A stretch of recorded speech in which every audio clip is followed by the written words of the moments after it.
like looked over. I'm like, oh, it's not broadcasting in mine. And I clicked on it. It's like you're already live. You're fine. I'm like, oh, okay. Oh, all right. Well, Why okay. did you lie to me in the first place, StreamYard?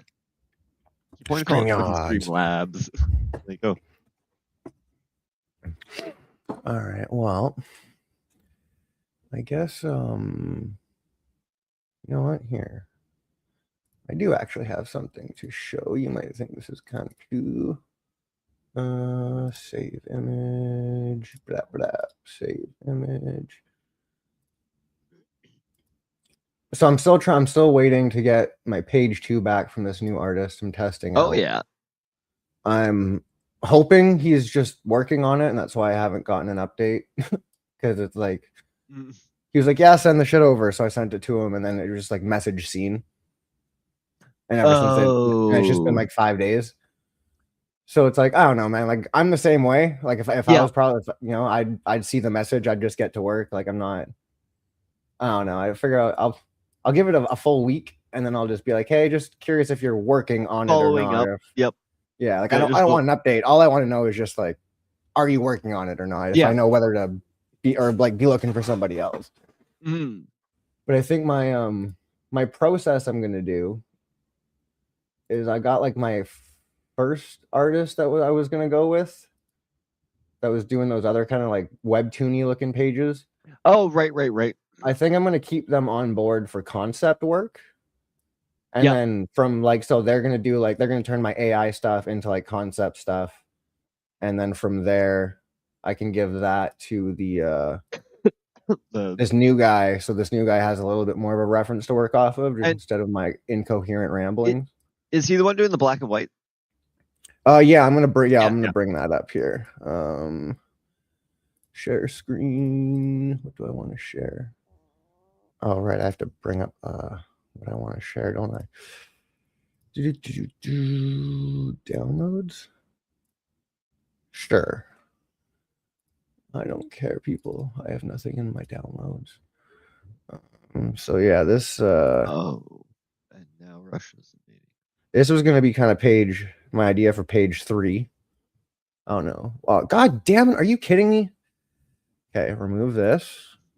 I hate how this fucking works, dude. Share screen, window. Oh yeah, okay.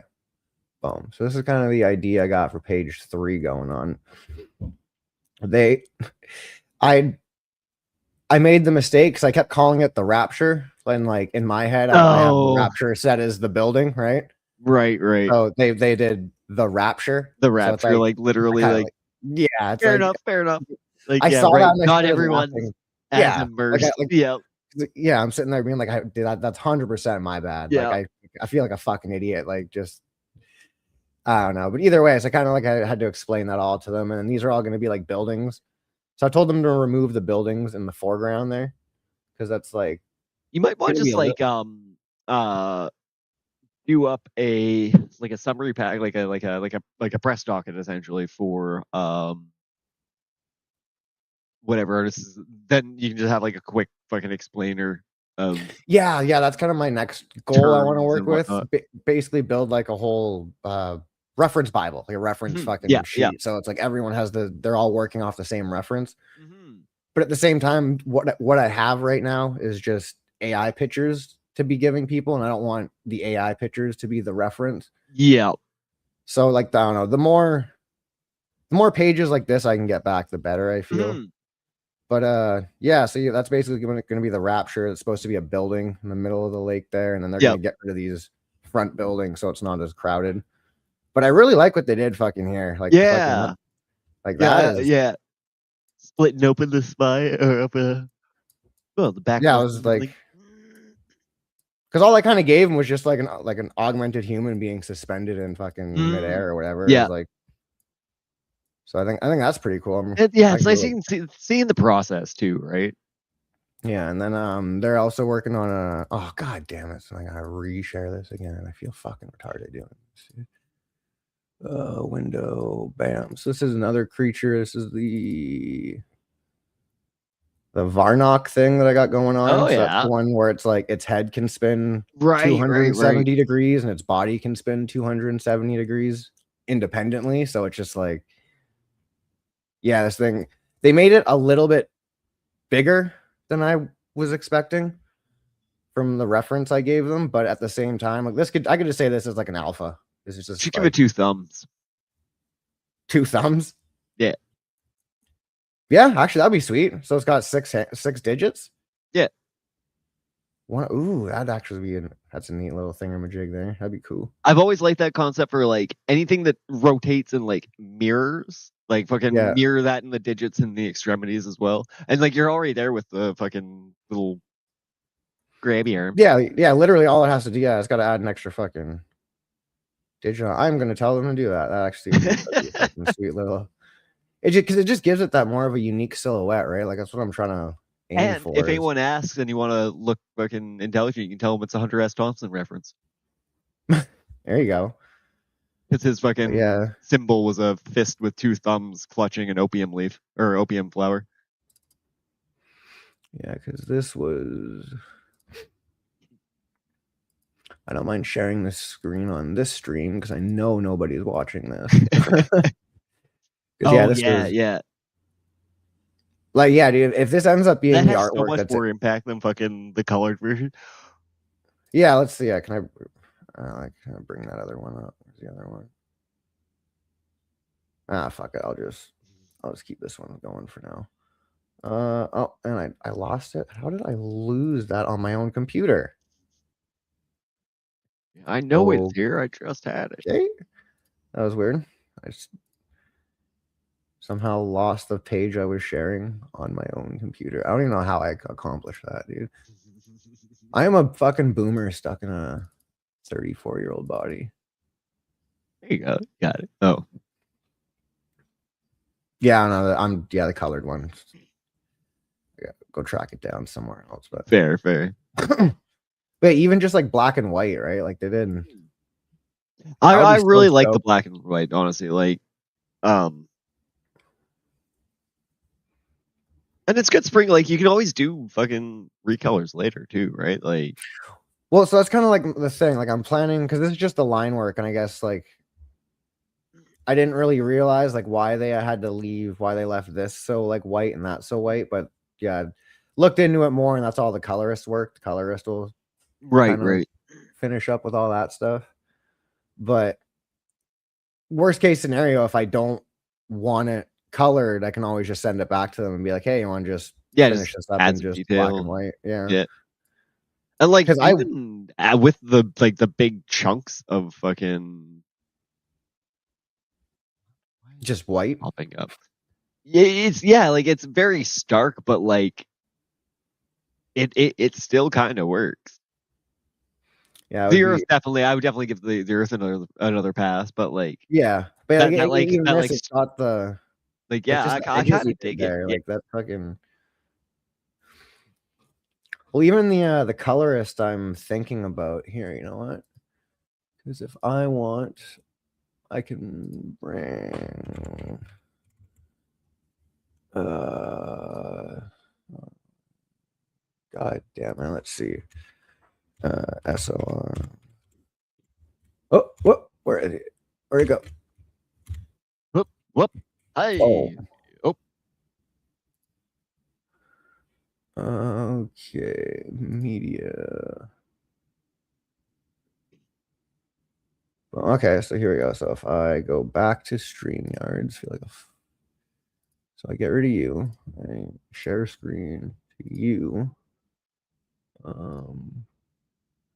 Boom. Yeah. So this dude, I'm actually once I get to the stage where I want to see if I can get someone to do some coloring, I'm interested in checking out this guy because he's got a really interesting. Yeah. Like I don't think he does comic book work or really. I'm pretty sure he just draws for fun or whatever. But every time this guy posts art, man, I fucking really like it. Like at the very least, I'm gonna see if this guy wants to do a cover for me one day because like even just like that, like just I love the sketchy. Yeah. I don't like. I know that's just like a quick rough sketch of it, but it's like no. Even just how he sketches shit, it's fucking cool. Oh yeah.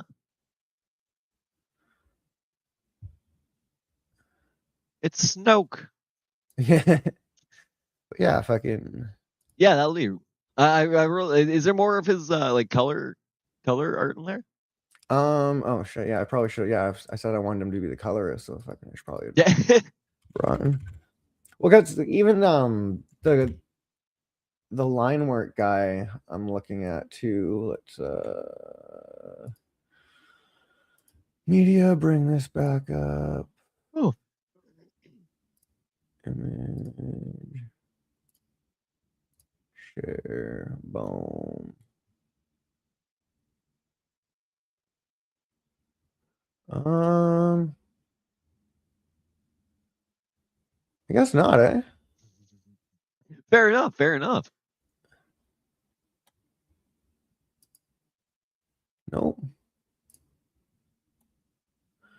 I just really liked his fucking style, and then I saw that this guy here, and I was like, he's got a really I really like interesting. that blending of the light and the dark. Yeah. Like, yeah, that I think that could work quite well with your project there. There was fucking. He posted. God damn it! Where is it?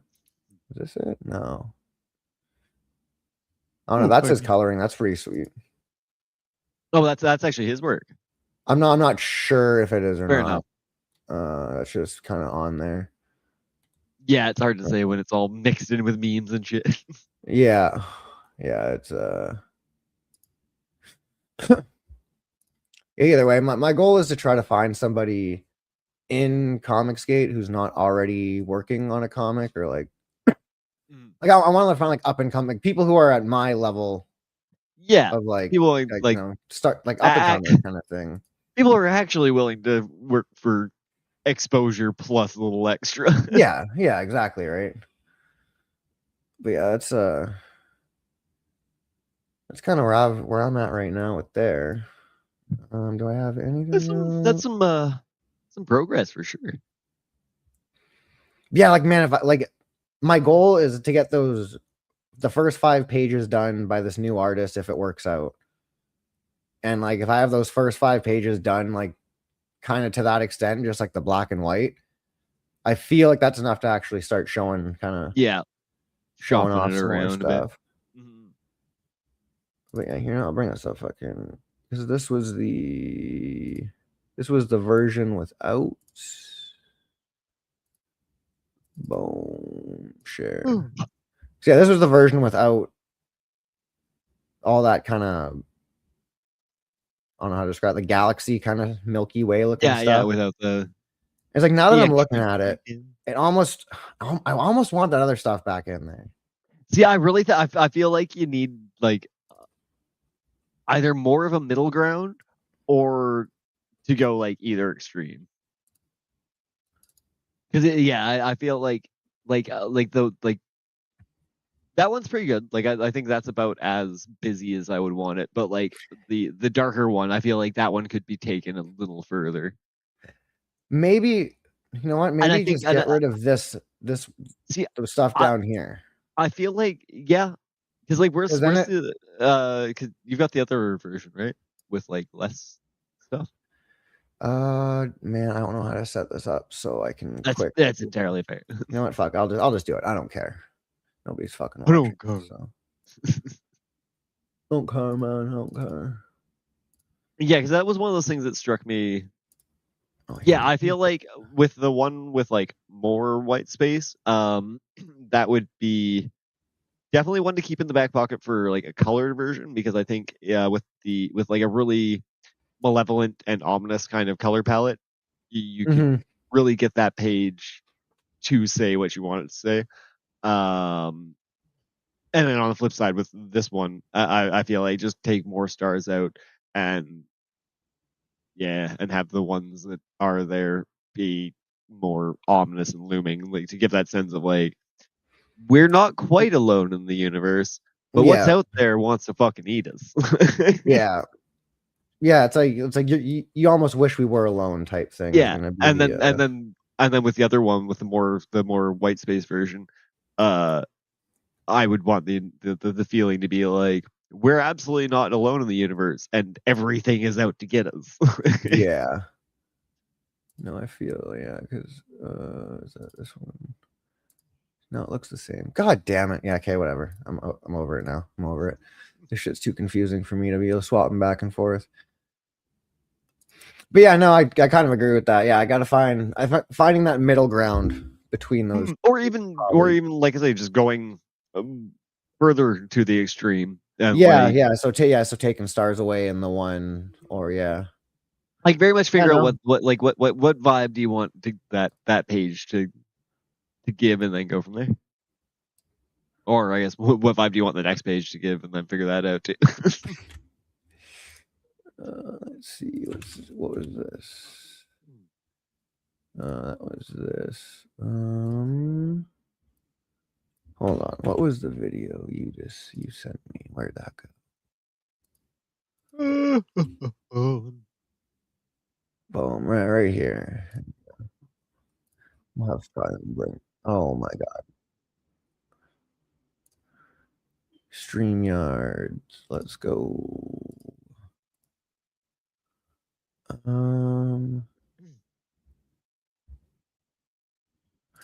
Yeah, I figure even if it's just a shorter stream today, at least getting a fucking video on the YouTube channel is kind of all I'm worried about. Yeah, no, absolutely. Just for the algorithm. I fucking love this skit. The president asked me to come out and make a brief statement about the wire that just went out a couple minutes ago.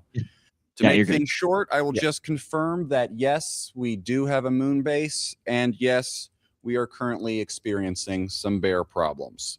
Now, I will open it up if there are any questions. Mr. President, I love the guy's just shocked face. Yes, I have a 11-part question. I'm sorry, I only have time for 2. All right, let me get this straight.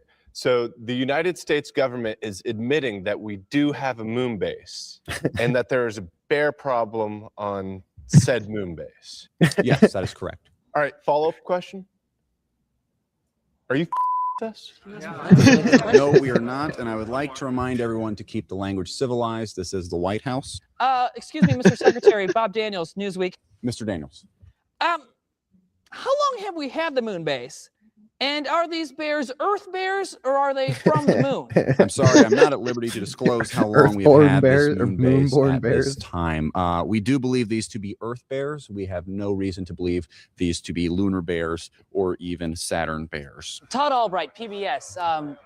There's Saturn bears? I am also not at liberty to go into the various types of woodland life forms on Saturn or any of the other 12 planets. 9 planets. Right. I've said too much already. What I can show you is the images that have been beamed down to us from the Odyssey satellite system just a couple hours ago. This is the view out of the front door of the United States secret moon base. This was taken yesterday before we discovered the bear problem. And this one was taken just a couple hours ago. So, as you can see, bears everywhere. Mr. President, Mr. President. Yeah, those bears appear to have guns and motorcycles. We believe they may be involved in some sort of intergalactic drug cartel, perhaps affiliated with one of the interstellar wizard alliances. Wizard alliances? Yes, next question. Just a thought, more of a shot in the dark, but we wouldn't happen to be invading Iran today, would we?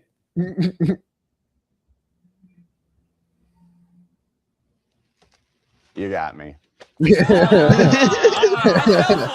fell for it. You almost got away with that one. No, I went too far. I almost had it. I should have stopped after the slides. I knew I should have stopped there. I didn't think anything about it until the cartel thing, and I was like, what? Okay, all right. Let's forget this whole thing. Who wants a drink? First round's on me. Come on. Yeah! They reposted that this morning with just in like the shorts, just like hashtag we called it. Yeah, whoever's running their fucking YouTube is great these days. Cause like they just keep reposting all their old videos with like topical titles. So they fucking posted one like they've got the old race war skit. If you've never seen that, just look up Whitest Kid You Know Race War. It's so fucking good. It's like not even 2 minutes.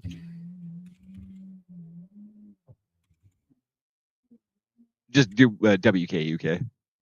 Oh, WKUK. Yeah. Okay. Hey, Bill! Hey, Bill! Bill! Hey, Bill! Hey, Dave! Hey! Dave. Shh! What's going on? Come on! Wendy's sleeping. Come on, man! What? Don't wake her up. Come on, let's go. What? Race 4. Race 4? Come on, Bill. Race 4. What do you mean?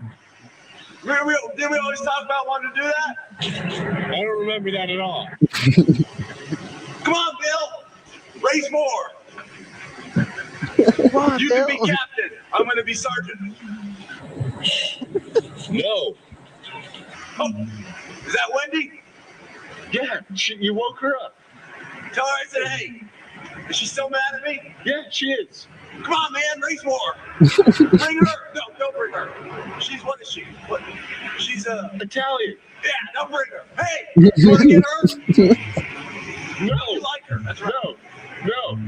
That's right. Come on, man. Well, don't tell her. She might tell the Italians.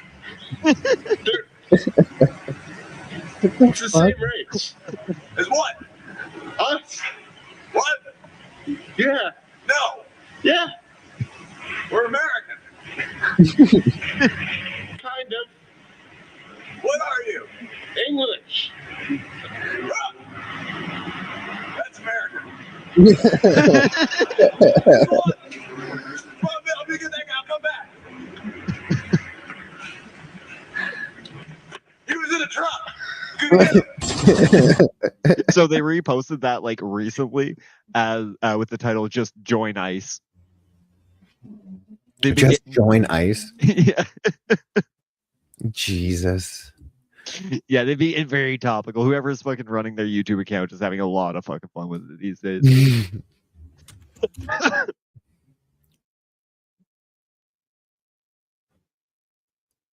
What do I got? Russians are invading Madagascar. Well, here, you know what? I'm gonna give you a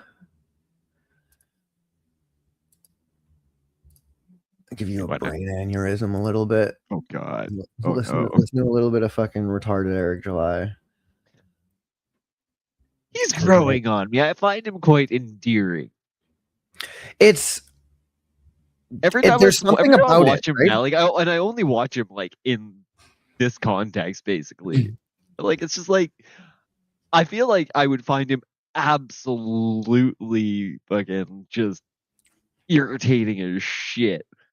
Yeah, it's context, but like there's a I don't know. There's it's not like watching a car. Like I don't know how to describe it. It's not like watching a car wreck. You know, it's not like it's not like watching like something you can't look away from, but it's almost like a puppy that can't figure out how to get up the ledge. Yeah, and it's right. Just trying so fucking hard. It's like, oh, you're almost there, buddy. You got it. You're getting there. But the puppy's also trying to act like a Great Dane at the same time. It's like telling other puppies that, like, yo, I'm the Great Dane of the yard. It's going up to the fucking full-grown dogs. Well, those tiny dogs that has fucking like thinks it's a fucking mastiff. Yeah, like Over the years, I've talked a lot about tokenism. Many of you guys have seen my videos on this. He started doing these little things called July's ledgers, where it's just like he's gonna just speak his mind about things. Fair enough. And it's like, I don't know, man. Like a lot of the things that he says, it's like they have points. They have vague points to them, but he surrounds it in like this. Like, what is this? What is this? Like, what is this shit behind you? This, you know, the lazy gender or race swaps of existing characters that get passed off. That's AI music. He takes it so fucking serious. I'm pretty sure the script is AI written. Like yeah. I'll just play it. Progress, but I want to take that conversation just a step further because we've reached a point where even the so-called original black characters being created today often aren't really original, and that's what this video is about. Creating black characters, real ones, without falling into the same tired race-based tropes that have dominated modern storytelling. See, a lot of writers today can't seem to build a character unless that character's entire identity, revolves around their race. It's as if they believe that being black is a personality trait or a story arc. Every line, every struggle, every scene is somehow centered around racial tension or discrimination, and it's predictable, it's shallow, and most importantly, it's not authentic. A good character, any character, should be defined by who they are, not just what they look like. Their principles, their choices, their conflicts, their victories. That's where.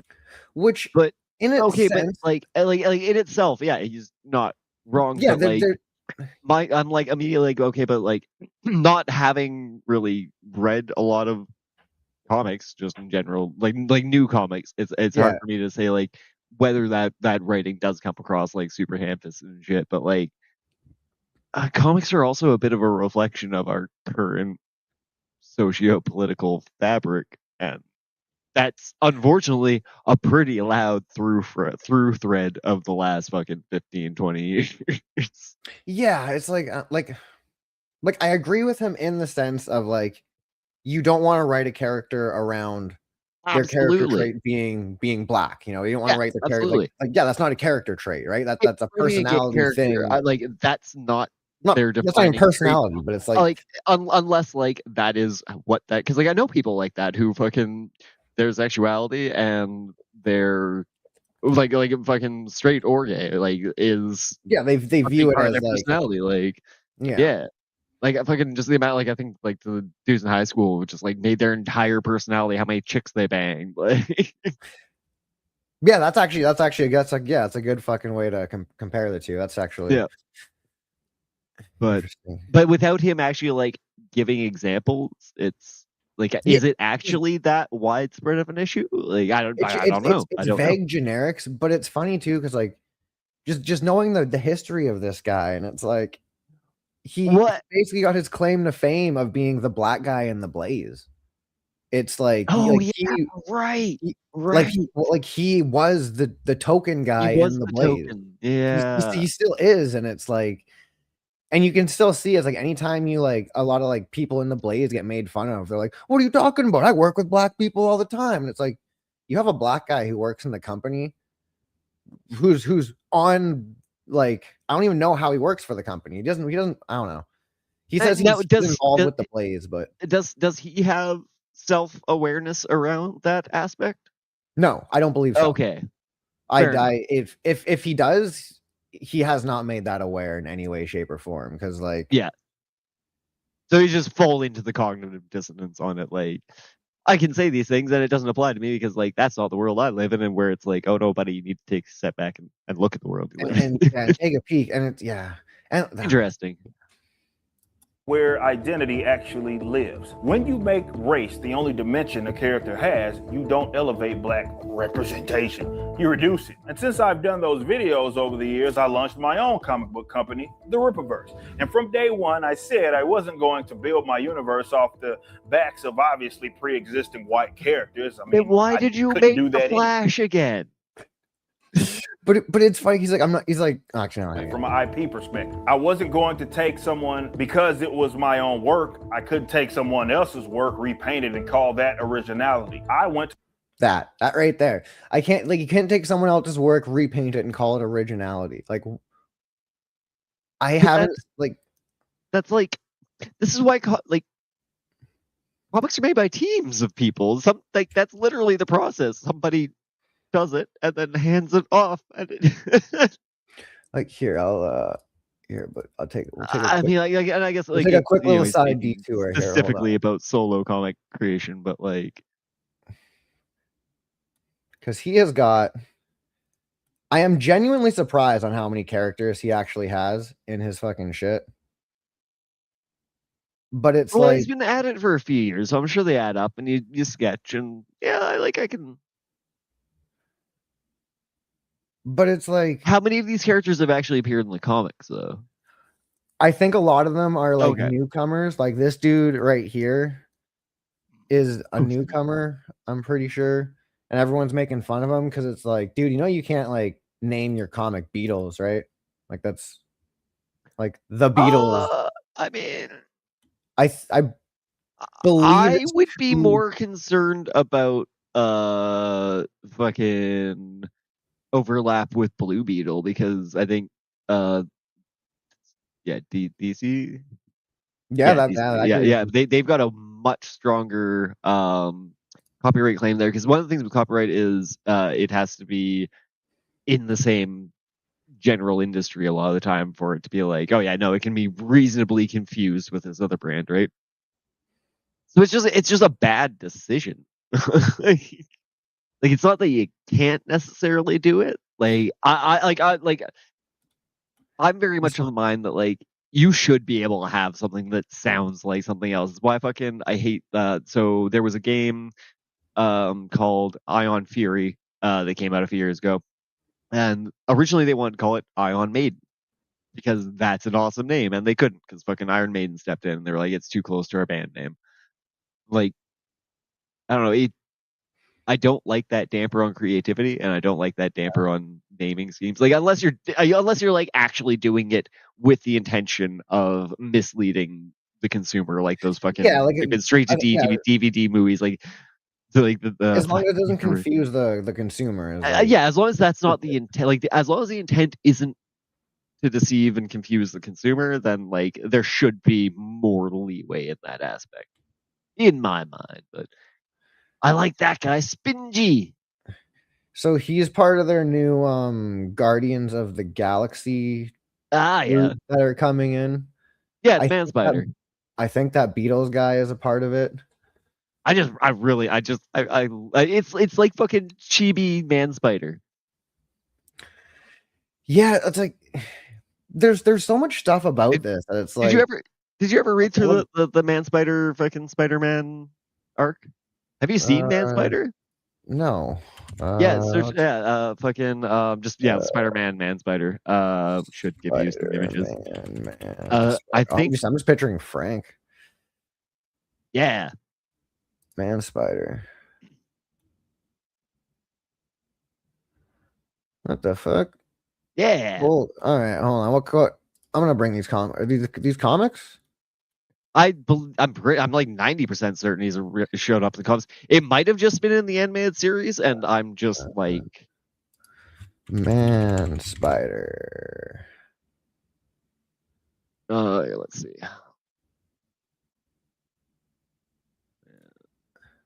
Spider. Really, I can put in Man Spider and it gives me Spider-Man, but I misspell something once on this fucking and it just doesn't fucking register.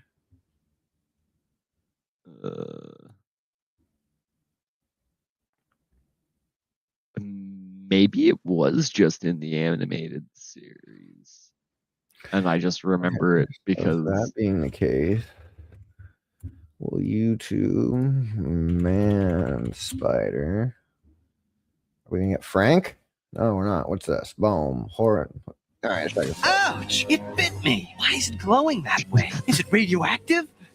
90s cartoons were so like, ouch! It bit me. Poisoned by that spider. I'm turning into a spider myself. Oh, so that's Man. So Man Spider turns into a cat, and I didn't put two and two together when I saw this. Yeah. It's me, Peter. I hate spiders. Can't you hear me? Oh shit, Will, what up, bro? What up? Video is gonna hop in here. Who's in here? Oh shit. Dude, I was just on stream with yesterday. I can fucking show you some of his shit he's got too. Sick. Well, this is way more ridiculous than I fucking remembered. So wait, is this Peter? This is Peter Parker. Yeah. So I gotta actually like, cause like. Peter. Come on out, and I'll make it quick and clean.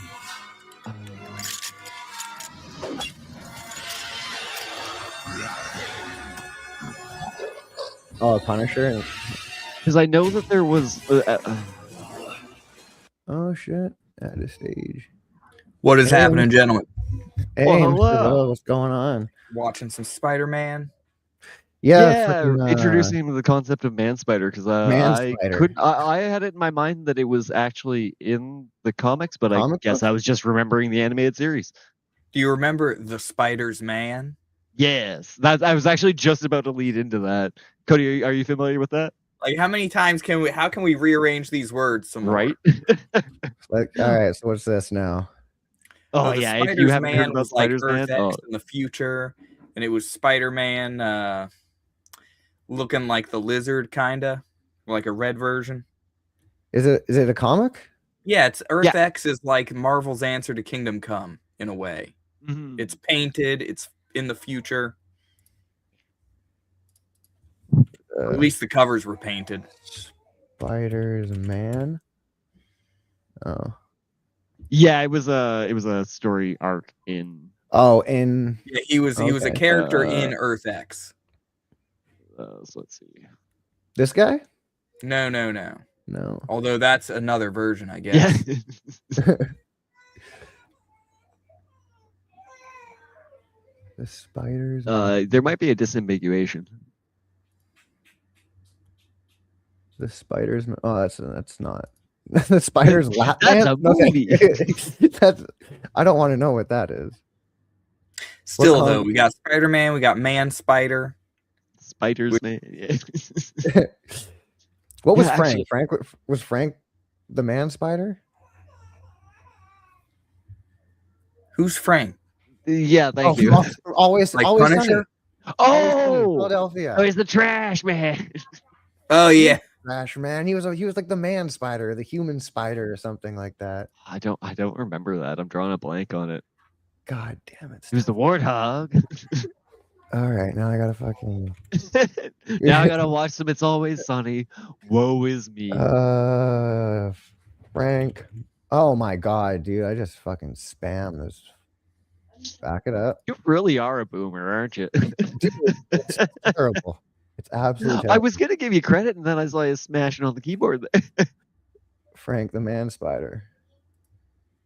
Oh yeah. Oh yeah. That was the Halloween episode. I held up the actor's name, and you're not even getting that right. You're totally boning me here, bro. You realize? Yo! Look at it turn out for our party. No, that's not it. Well, that's the episode where they tell it from everyone's perspectives one at a time, and somebody remembered Frank walking in a big like black spider costume. That sounds like Charlie's imagination. Yeah. All right. Well, either way, you guys know what I'm talking about now. So that doesn't. Mm-hmm. Yeah. Now we've got context. All right. Fuck. Hold on. Okay. So where were we before that? Now we're at Spider-Man. What were we doing about Spider-Man? Oh, the Spider. Okay. Hold on. Yeah, we're all good with there. Okay, we're back to this. When I got here, you were talking about you were looking at the new Rippaverse stuff. Yeah. You were looking at Beatles. Oh yeah. Then we got fucking. Sideline. Yeah, okay. Yeah, right. Because he was talking about how he's got original characters. I was like, wait, that's just Chibi Man Spider. Right. See, look at that. Will to save the day. Wow, we actually came full circle. Yeah, I'm gonna head out in about 30 minutes. Yeah. We don't got a whole lot of time here today, so we basically got doing the truncated stream. Yeah. Yeah, I didn't even have anything planned. Just kind of fucking hopped in. Chilling. Whatever happened, yeah. Yeah, the Rippaverse had potential, man. I had ideas like, it's one of those situations where your headcanon is better than the actual thing. Like before ISOM hit, and I see these characters, and I hear about, Texas seceded from America and blah, blah, blah. And I'm imagining it like one way, like there must be some overarching story that connects all these people. And like this Superman character who's a former soldier turned cop, he must have some like PTSD or something. He must be real fucking interesting. And then layers you can put on it. It's like, what the fuck is this? Yeah, I gotta actually read this thing now, because that actually live action. I've never heard a summary of the Rippaverse that actually sounded cool until just now.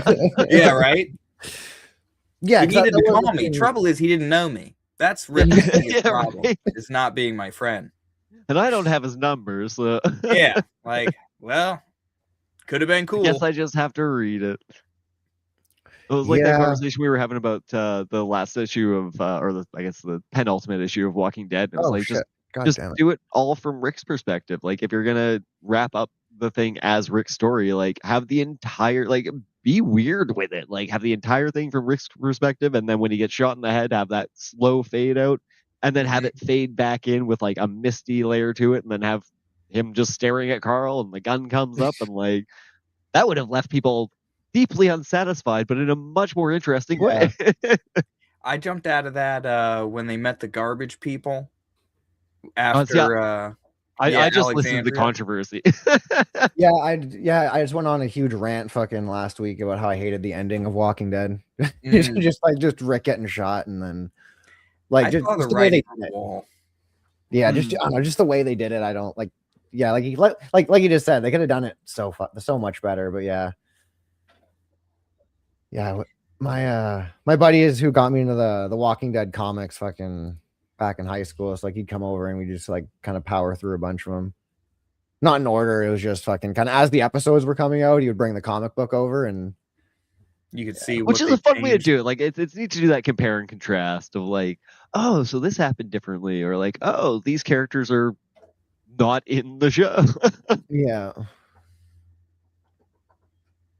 Shadran should have been built up a lot more too. Like if you have a villain who is responsible for scaring the shit out of your main hero so much that he quits, you know what I mean? Yeah.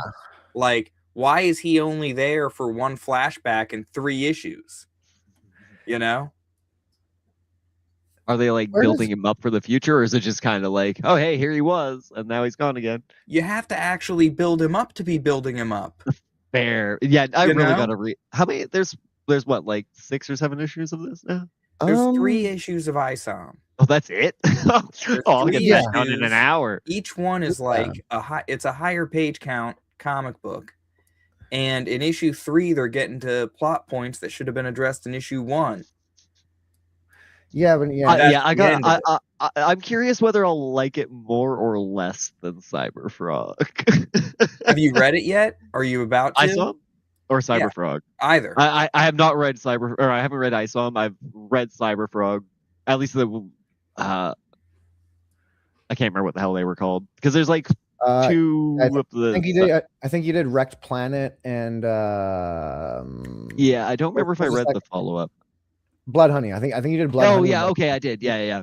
Blood Honey's the first one, and then you did Blood Honey for sure. Yeah. Okay. And then there's the auxiliaries. I've read. Yeah, I haven't read the Ox. Yeah, it just I think I expected too much for it. I keep saying I'm gonna reread it and like with friendlier eyes. I think I came in too critical.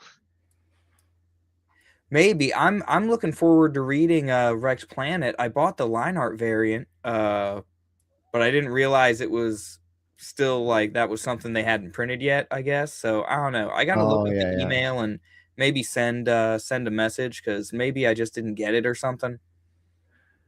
I feel like I would actually enjoy a line. Yeah, see, I would absolutely enjoy a line art version more than the color version, I feel.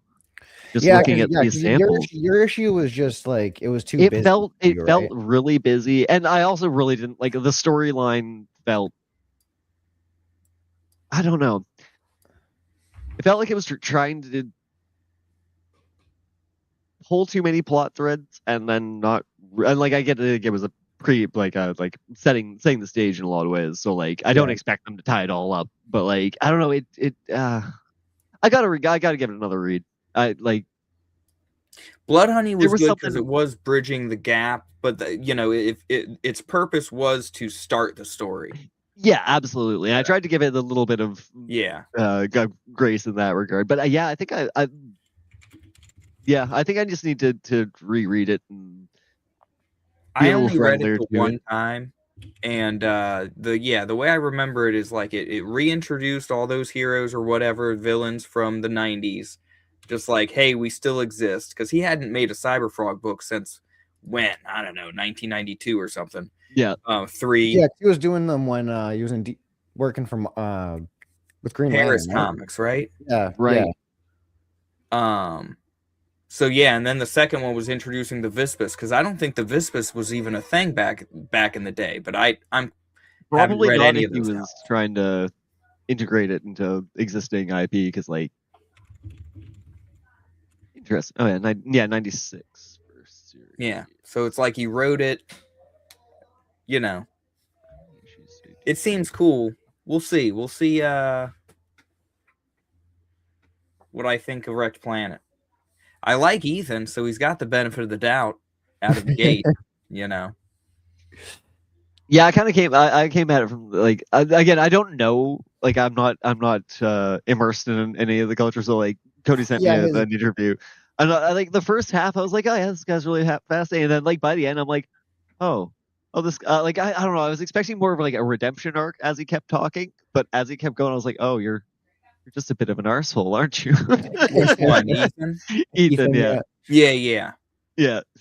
But I get along with assholes too, so it's I mean that's entirely fair. Like he doesn't seem like a bad person. It was just like, oh, you're just kind of lacking a little self-awareness and you're a bit unrepentant. But again, like not knowing, like not having watched any of his other stuff or like seen him talk or listen to him at all, it's hard to know like how much of that is the character and how much of that is earnest. But yeah, because there is definitely the Ethan Van Sciver character he puts on, and yeah, the as seen on TV version. Yeah, there's definitely some overlap, and I think it's just he's been an artist the artist from the artist. Like I can't imagine what type of person I would be right now if I actually got a job to pay my bills doing art, like right out of the gate the way he did. Yeah, fair enough. Because geez Louise, man, I was a massive asshole back in the. I feel like I've been humbled by the service industry and just living and paying my bills as a poor person.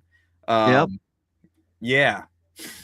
No, that's very, very yeah. Perspective goes a long way. It really does. Here, let's since we're talking about fucking Ethan, might as well just bring this stuff up. I don't even know what this is, but what do you think that Kings United book's going to be like? I'm quite interested on it. Fucking okay. So Stefan, there's like the Comics Gate Kings. And they all have like their own. They all kind of have like their own characters and their own comic books they're all working on, and they are doing a Kings United, which is all their characters are kind of going to come together. That's fun. In a little. So yeah, you got what Cyberfrog, you got Pit. Fuck, I can't remember. Kilowog on roids on the right, and then Kilowog from Wish on the left. Dude, I can't remember fucking any of the names of these people. Yeah, that's John Malin's, right? Fucking Godlike. Yeah. Or no, that's Shanthon. Sorry, Shanthon Jetty Springball. Springball. That's it. Yeah. Yeah, like Eldritch Horror meets Spider-Man. Yeah. Wraith of God. I need to actually pull this up on a larger screen so I can. Now, Pigman's the most interesting thing here. Okay, yes, that's why I had to drag it over to my proper monitor. So like that is a Pigman, but he's just wearing a mask. He is Pigman. So Pigman fights terrorists. He is a 9/11 themed character. Oh, okay. Now I understand. So that's why I think they got to start the story with him. They got to start the story with him, like busting into like some jihadi like den. You know what I mean? Taking everybody out and then finding out it's like they're partnering with aliens. You know what I mean? And then you start involving other characters, or he has to like go to Philly and find Cyberfrog or whatever. Yeah, that would be an interesting. Yeah, that'd be a good way to start it. Or like so how many do they all write their own thing? I guess it depends on the creator. I'm assuming some the Kings, I think they pretty much do. Yeah, I think they all write and draw their own main characters, like their main stories or whatever. So are they all writing individual issues, or is there just like a one issue thing where they're all collaborating on the writing? I think they're. Ethan explained it. I can't remember how he explained it though. I think each person gets a page or something, or how. Yeah, in the case of this book, that's why I'm so kind of curious about it, because I don't understand how they're going to work it. Because I'm assuming they're gonna have because I remember Ethan saying he wanted one. He doesn't want a different page, like every page to look different. So there needs to be one set artist, but he wants everyone to like contribute to their own character's arc in some way, shape, or form. So I don't know how you would. I don't know how you would do that. They should hire me to draw the whole thing. There you go. There you fucking go. See, that's like I just kind of like. Call me. I'm trying to think of like other collaborative efforts like that, and the only thing I can really think of is like Bart Kira. Remove media. And Bart Kira certainly doesn't maintain like. There's a consistency to it, but I think that's more the fact that it's using the Simpsons style as a baseline. Yeah. Oh, nice. Here, yeah. I'm really curious about that. Yeah, that's coming along, eh? Yeah, I redrew the feet. Hold on a second. I guess I stopped. Oh, it's one of yours. Broadcasting at some point. Yeah, he was working on this fucking yesterday. Working on the building yesterday. Yeah. So here we are with Cyberfrog currently hanging over Philly. So let me see here.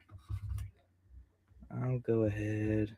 Yeah, that looks fucking great. And so this is what it looked like this morning. And you can see how awkward those feet are on the roof. It doesn't look like you can tell that I drew the roof under his feet after deciding what his feet were doing. Yeah, the left one doesn't look too bad until you start actually looking at it. It's like, yeah, you're right. So now, it looks a bit better. Oh, yeah, there you go. Yeah, got more of that grip to it. Yeah, he's actually standing on the roof. Yeah, it looks like his toes are actually like holding onto that corner there. So that was my major accomplishment this morning. Now I got to go do a slightly better job at the reflection in his legs, because if I could make that a touch cooler, it would help the piece a lot.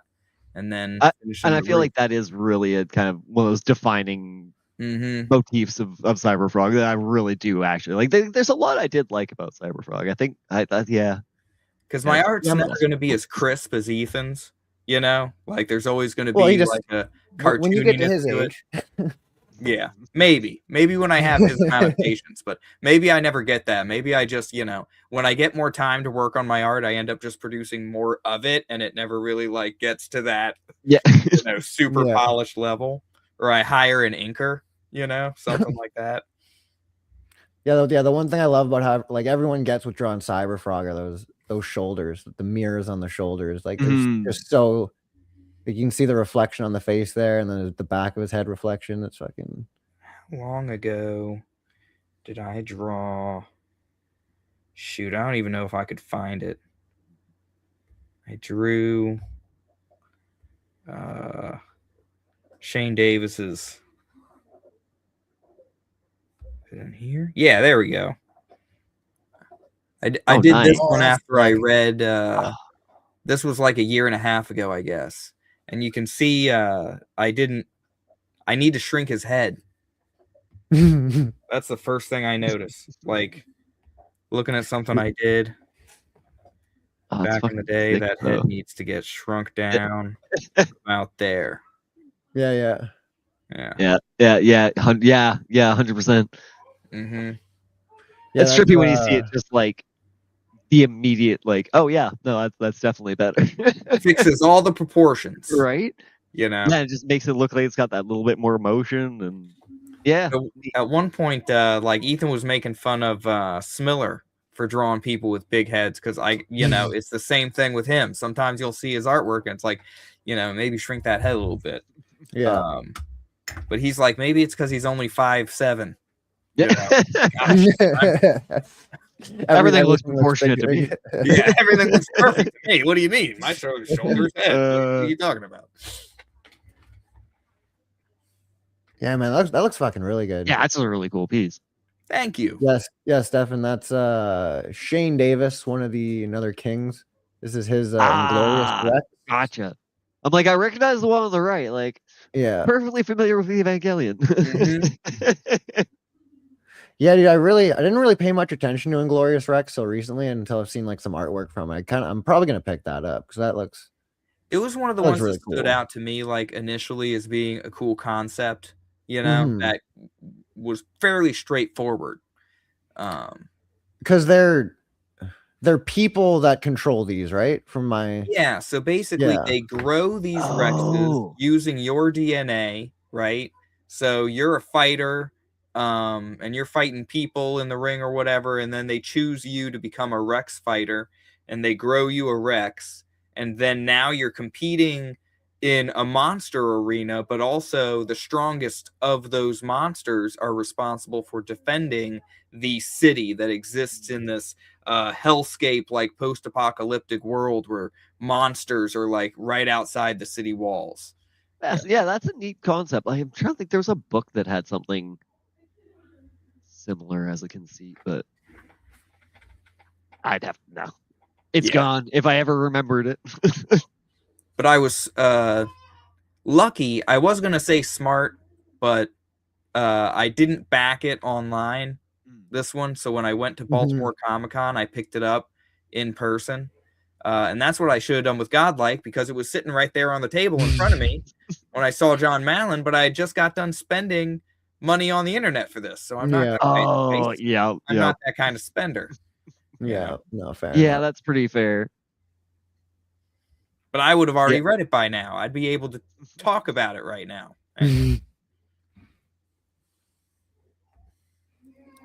Hindsight and all that. I'm gonna purge a lot of these pictures at some point. The ones that I was just practicing on the couch. Like that's always like I've always respected people with the ability to just get rid of stuff. I just can't do it. Like I love fucking going back 10, 15 years later and be like, God, I sucked. Right. I can't believe I wrote this. Back into the archives it goes. Where does the picture even exist here? Anyway.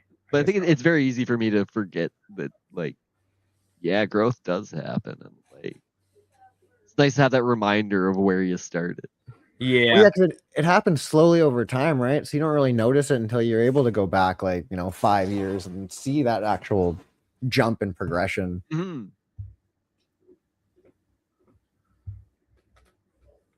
Yeah, gentlemen, I'm gonna hop off because I gotta head to work. Good.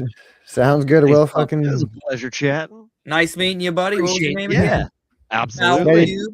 We do this Take every care. Saturday. If you want to hop in, man, feel free. Yeah, if I'm More or around. less every Saturday. Fucking hey, have a good one. See ya. Cheers, bud. Later. That was funny. When he pulled up that I didn't even clue in that it was his at first, and I was like, "Oh, you did that. That's impressive. That's really fucking good."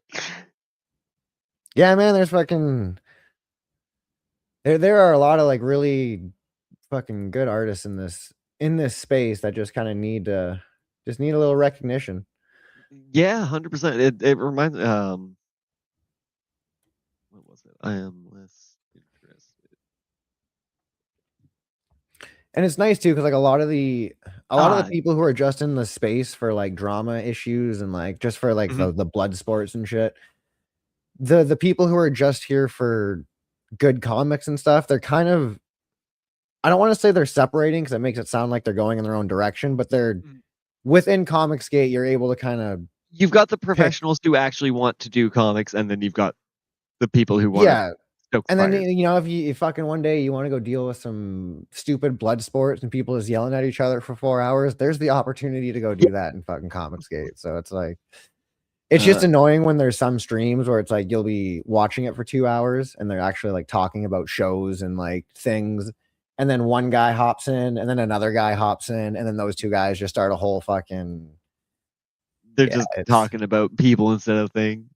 Well, it's two guys who hate each other. They'll hop in, they'll use someone else's live stream as a platform to argue with each other. Oh, that's so goddamn childish. It is, yeah, dude. It is like it's funny to watch on some days. I will say, but like there's some days I do enjoy.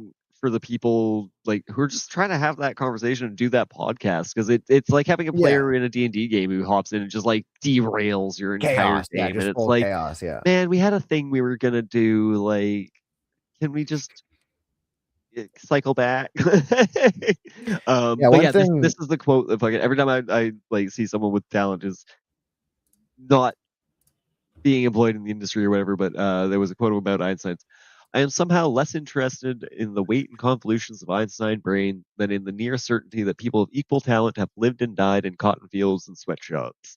It's like, yeah, like there's a lot more intelligent and talented people out there than one would ever expect from the number of people that we see elevated to the level.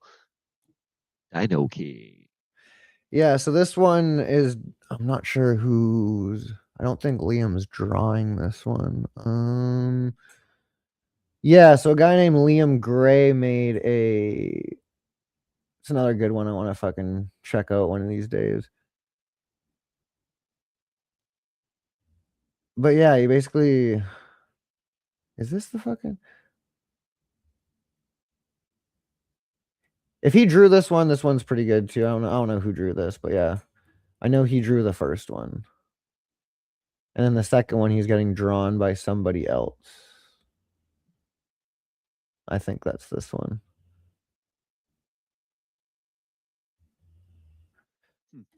Interesting. Yeah, Liam's a nice guy. I hang out in his chats occasionally.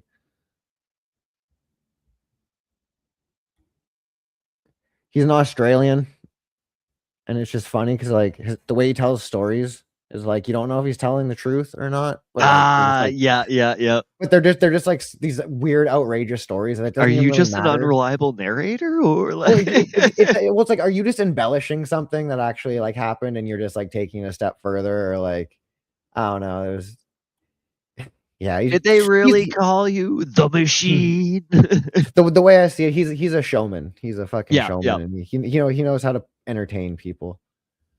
To an extent, he can get derailed and a little emotional sometimes, but that's fair. I'm just like looking at. I actually don't like that cover. Yeah, and I'm looking at it too. Well, it's not that I don't like it. It's just but when you scrolled down, I was like, oh, that's just. I guess it's. No, I don't like the cover. Isn't. I got. It's not that bad. I just personally, It just doesn't seem like these two are from the same. I was gonna say it feels like if I picked that up and then opened it, I would have been like, oh, that's not what I expected. I want to find Dino King 1. That was. Maybe this is Dino, because it says Dino King Volume 1, so maybe this is Dino King 1. I don't know. I think it must be. Because like I think those are all just different. Those are all just like different tiers for the. You've got like Dino King 1 silver, silver plus, gold, and I assume they've either got different covers or they've got different backer rewards. To probably like I'll look into that one more. I got fucking. You got this one too. You got what? Black Riding Hood 2. Yeah, Ethan's doing a cover for this, but it's not done yet, so they just put his face. Put his face where his cover's at. Oh, that's hilarious. Yeah, but it's funny. I'm pretty sure his cover is sold more than anybody else's. That's so good. Yeah, he doesn't have any. 103,000 for it. Yeah, so John Malin is like. This is 220,000% of the goal. Yeah, he just put 500 because that was just. Oh, of a 500 goal. Yeah, okay. Yeah, I didn't actually see the goal number. I just saw the percent that they had exceeded it by. So the thing with Indiegogo goal is reached in under 4 minutes. That's hilarious. That's smart. Like fuck it. We don't. Well, yeah, because if you hit your goal, then you're allowed to leave your campaign up for as long as you want. Oh. If you don't hit your goal, you have 3 months to fund your campaign. So if you 100% know that your campaign will get funded if you just leave it up for a year, then this is the type of stuff that you want to do. I see. Because then now for an entire year or even beyond that, he can just keep sending people to his website. Interesting. It's a very smart way to do it. I don't know if I'm going to do that yet because that's a fucking gamble for me. Because but yeah, that's just a nuance that I wasn't aware of. Interesting. Yeah. And yeah, John, he made 103 because there's like the 3 main people and like the Comicsgate Kings. If you were to think of it as a pyramid scheme, there would be Ethan at the top, and then it goes John Malin and then Shane Davis. Gotcha. Kind of be Gotcha. like, they're like, but I wouldn't even say they're below Ethan. They're all, I don't even want to think of it as a tier. Like they're as equally respected by different people in the community type things. Like some people like Shane and Ethan, but don't like John. Some people like John and Shane, but don't like Ethan. It's kind of a interesting. Between the three of them, you can find somebody you like. And then I don't know. I'm pretty Shane's a really funny guy because he's like super like straight edge and plain and like monotone, but then he's got this character called Mange Davis that he puts on, where he basically dresses up as like the Tiger King. He's got glasses on. He's got like a tiger shirt. Yeah, and dude, he's like just a character. He's like fully in character. That's like completely opposite. That's from who fun. He is. Yeah, so it's like you never know if you're gonna get Shane Davis or Mange Davis. Like the Archer with Ron Cena thing. Yes, yeah, sort of. Yeah, I thought John Malin was gonna have more stuff on here because like, yeah, it's just Black Riding Hood. It's just like kind of a werewolf. Oh, fun. Yeah, he goes around. It's kind of a dark take on fucking werewolves and all that type of shit. Like Black Riding Hood in, I think it's like New York. Yeah, Detroit. Yeah. Yeah, so it's like, yeah, kind of speaks for itself. Tough as nails stripper and paranormal investigator. Oh, that's not two characters. That's one character's job title. Okay. And paranormal investigator. Yep, I guess so. That guy though, Kyle Ritter, the guy who did this comic, he's hopefully someone I'm going to be getting to do for my first issue if I can afford it. He's a fairly big name in the like. So it's like I feel like just having his name kind of on elevates on the shit on top of his work. Like I really like I picture that, but like biomechanical type shit. I was like, just thinking, it seems like he's got that creepy under the skin. God, yeah, word good. We got here. Who else we got?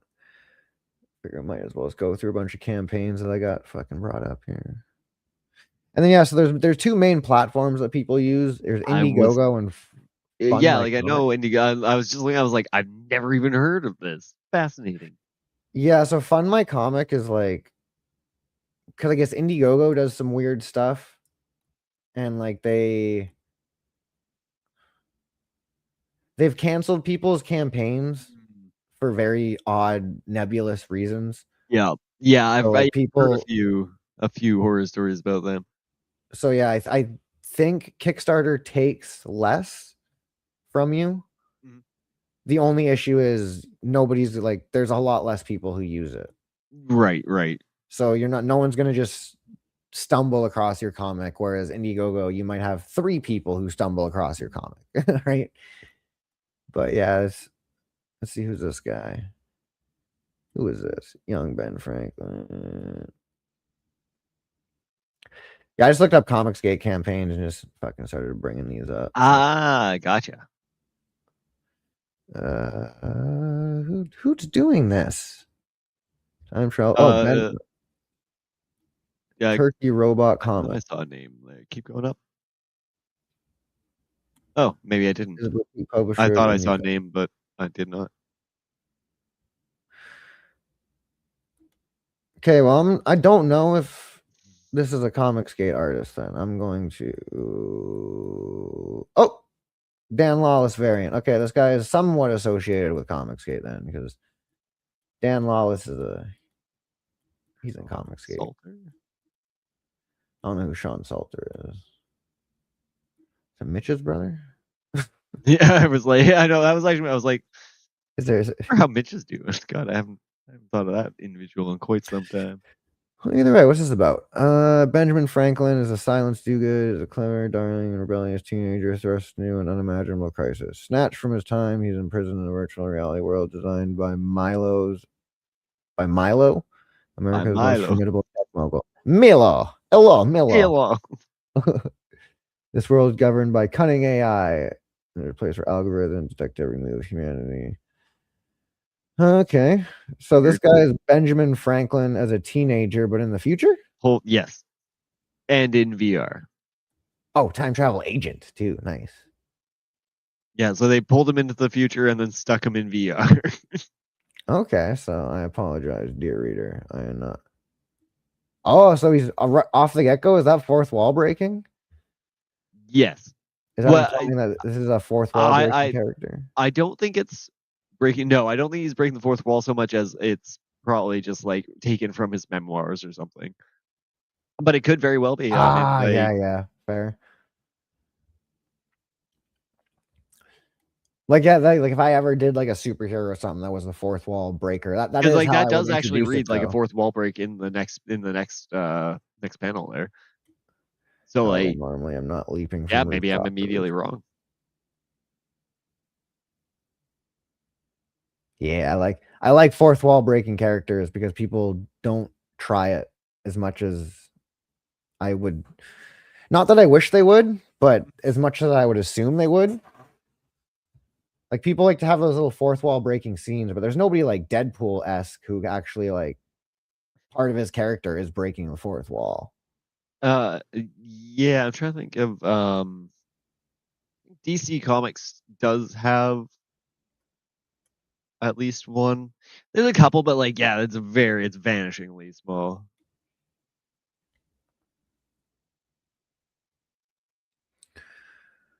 Oh yeah, so I don't. However, my goose is cooked, fortunately.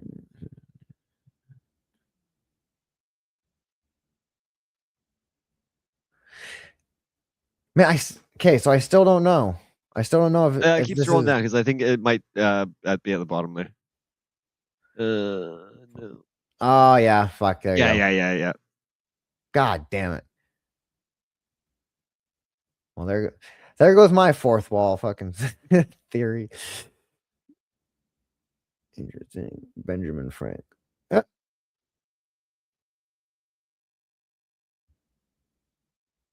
This looks like a fun little read. Mm-hmm. I'm assuming this is an all ages comic. I don't know. That is the because that's the one thing I guess people in Comicsgate are trying to do a little bit more of. Because there's a lot of people in here that do, like, you know, older comics, but there's nothing really people can give their kids. Which I don't understand. Like, I don't know, dude. I'd give my kid fucking... Like, I read Nightfall. I Well, saw Beat Break Batman. I feel like something like Cyberfrog is something I would genuinely like to give to a kid because it's like that just seems like a fun. I think visual, that is, and I think stimulation. I think that is kind of, not to say the writing's childish, but I do kind of think that that's more where that storyline and writing. Well, I do believe it's intended for children, like not for children. Yeah, but that. It's all ages. Yeah. Yeah. So right here, all ages graphic novel for this guy. Yeah, 100%. Yeah. Because even like the violence in Cyberfrog, it's like it's very cartoon violence. Yeah, 100%. Yeah, and it's not really like there's not a whole lot of people like. Although there's some pretty graphic there was some scenes in there that I remember, like, cause like, but yeah, overall, like.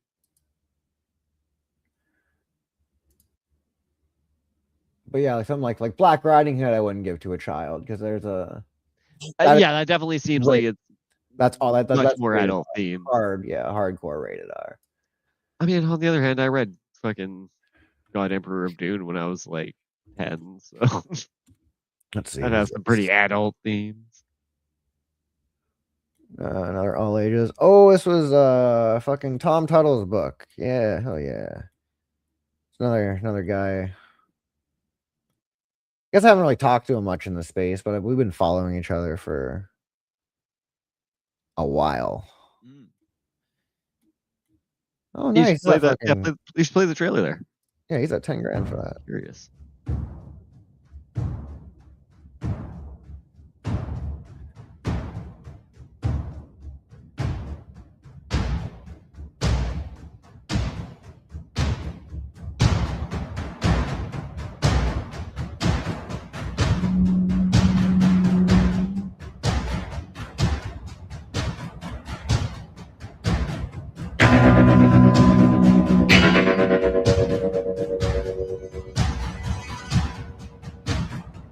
I love the dark blacks and shit, man. I don't know what it is about that, but it's like the heavy shadows is like it speaks to me. Yeah, for sure. Well, it just throws everything into such a dark motif, right? Neat.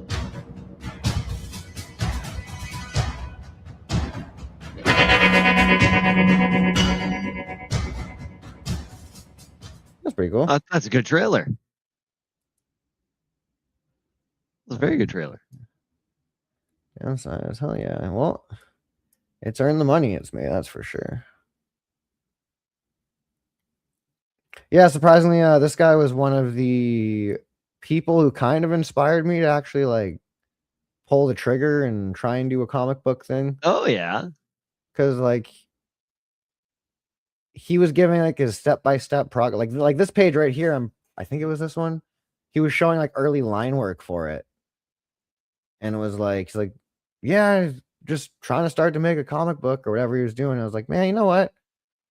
There's I don't know. He said something like he's like anyone can do it. All you got to do is kind of just start doing it. And I was like, that's a good. That's very true. That's very true. Yeah, and then he kind of showed the work that he was been doing. It's like I don't know.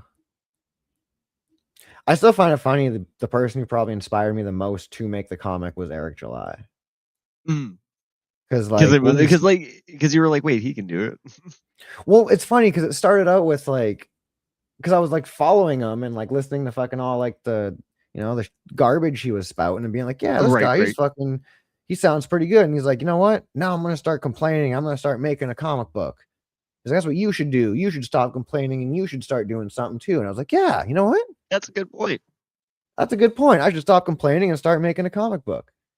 And then he came out with fucking ISOM 1. And then I was like, oh, this guy's fucking actually doing it. So then I like kind of went hard into it. And then he came out with ISOM 2. And then people actually read ISOM 1. And then everyone was like, that's the funniest part about it to me. Like the fact that like people were praising it without reading it. That was that is actually hilarious. That's so fucking funny. Yeah, and that was the funniest part is ISOM 2 comes out and everyone's like, maybe I should read the first one. Wait a minute, this isn't very good at all. I have been lying to people.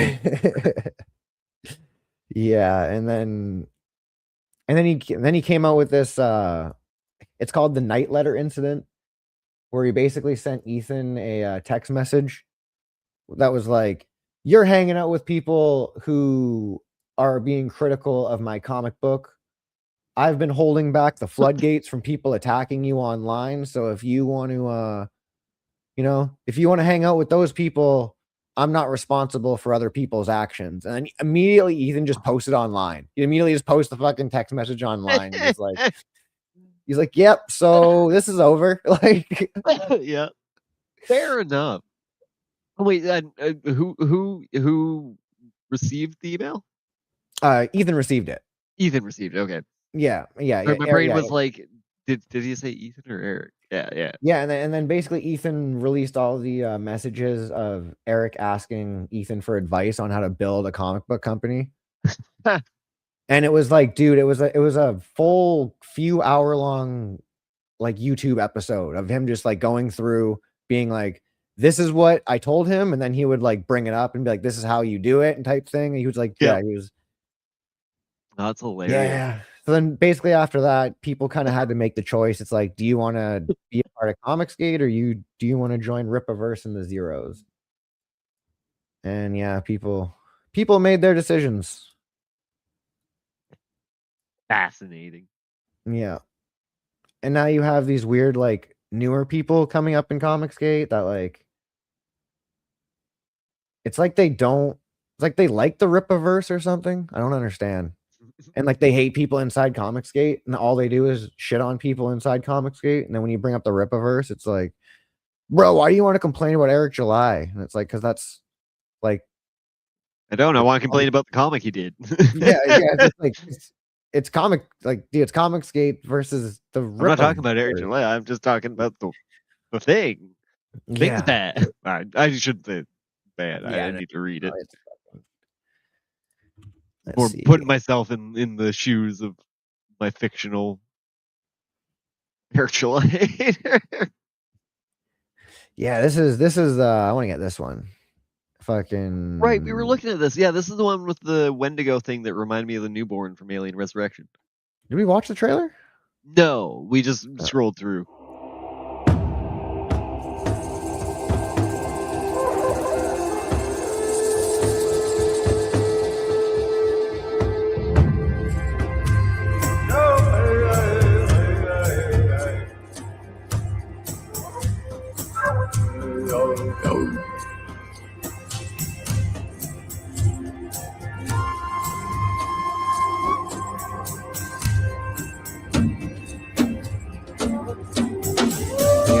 I really like fucking He's got a really fucking cool art. He's got a like that landscape. He's got a lot of great detail, wrinkles, like character in his characters. That's awful English. But yeah, the creature reminds me too much of the newborn from Alien Resurrection, which isn't a bad thing because that is a classic creature design. Really my own fault for having a broken brain that can't help but associate everything with something else. Oh yeah, so we were. I guess I gotta go. And this is why we are called Off Topic. We had a topic. At least why I have named us Off Topic because we still. Hold up. We got. I at least wanted to get through this. Oh yeah. Completely forgot where we were at. Anyway. Let's see. Race, the only dimension a character has. Yeah, about here. Black representation. You reduce. Since I've done those videos over the years, I launched my own comic book company, The Rippaverse. And from day one, I said I wasn't going to build my universe off. Fucking already pause it. The one thing I like, you have Eric July, who has basically the Rippaverse and all the people who follow him. Mm-hmm. But then you have Comicsgate, and it's like I literally just showed you like how many different comics and like people inside the community they're actually creating something. There's not a single person in the Rippaverse community that's actually creating anything. There's no people in the Zero Sphere actually creating anything. All these people are still just complaining about fucking Disney. Like it's like no, they're just but they're creating YouTube videos, I take it. They're creating YouTube videos, 100%. Yeah. I see. So they're rage farmers, not comic artists. Basically. So that was like when the Rippaverse split and Comicsgate split. Basically, all the people who seemed to care about art went to Comicsgate, and all the people who cared about Eric July went the other way. Interesting. Yeah, it was. Yeah. Off the backs of obviously pre-existing white characters. I mean, I couldn't do that anyway from an IP perspective. I wasn't going to take someone because it was my own work. I could take someone else's work, repaint it, and call that originality. I went to create something new from scratch. Characters like Isom and Bloodroot aren't black versions of anything. They're not defined by their skin color. I've never once marketed them that way. Their stories aren't about dealing with racism or identity politics or anything like that. They're about who they are, what drives them, and how they navigate a world filled with moral conflict, danger, and choice. And guess what? Well, it worked. The Rippaverse has made millions of dollars selling books with showing black off main his characters warehouse that were never marketed as black characters. It is a nice warehouse. Not one press release, not one social post, not one campaign ever said you should buy this because of representation. We built it on story, art, and originality. And people responded. That right there destroys their entire argument that people won't support new characters unless they're attached to existing brands. That's just not true. What people Wait, who's making the argument? Is exactly right. He makes up these arguments that maybe one person on X said to him at one point in time, and then he'll be like they. But like this isn't like a position that most people take that I'm just unaware of, right? Like no. Okay, cool. Yeah.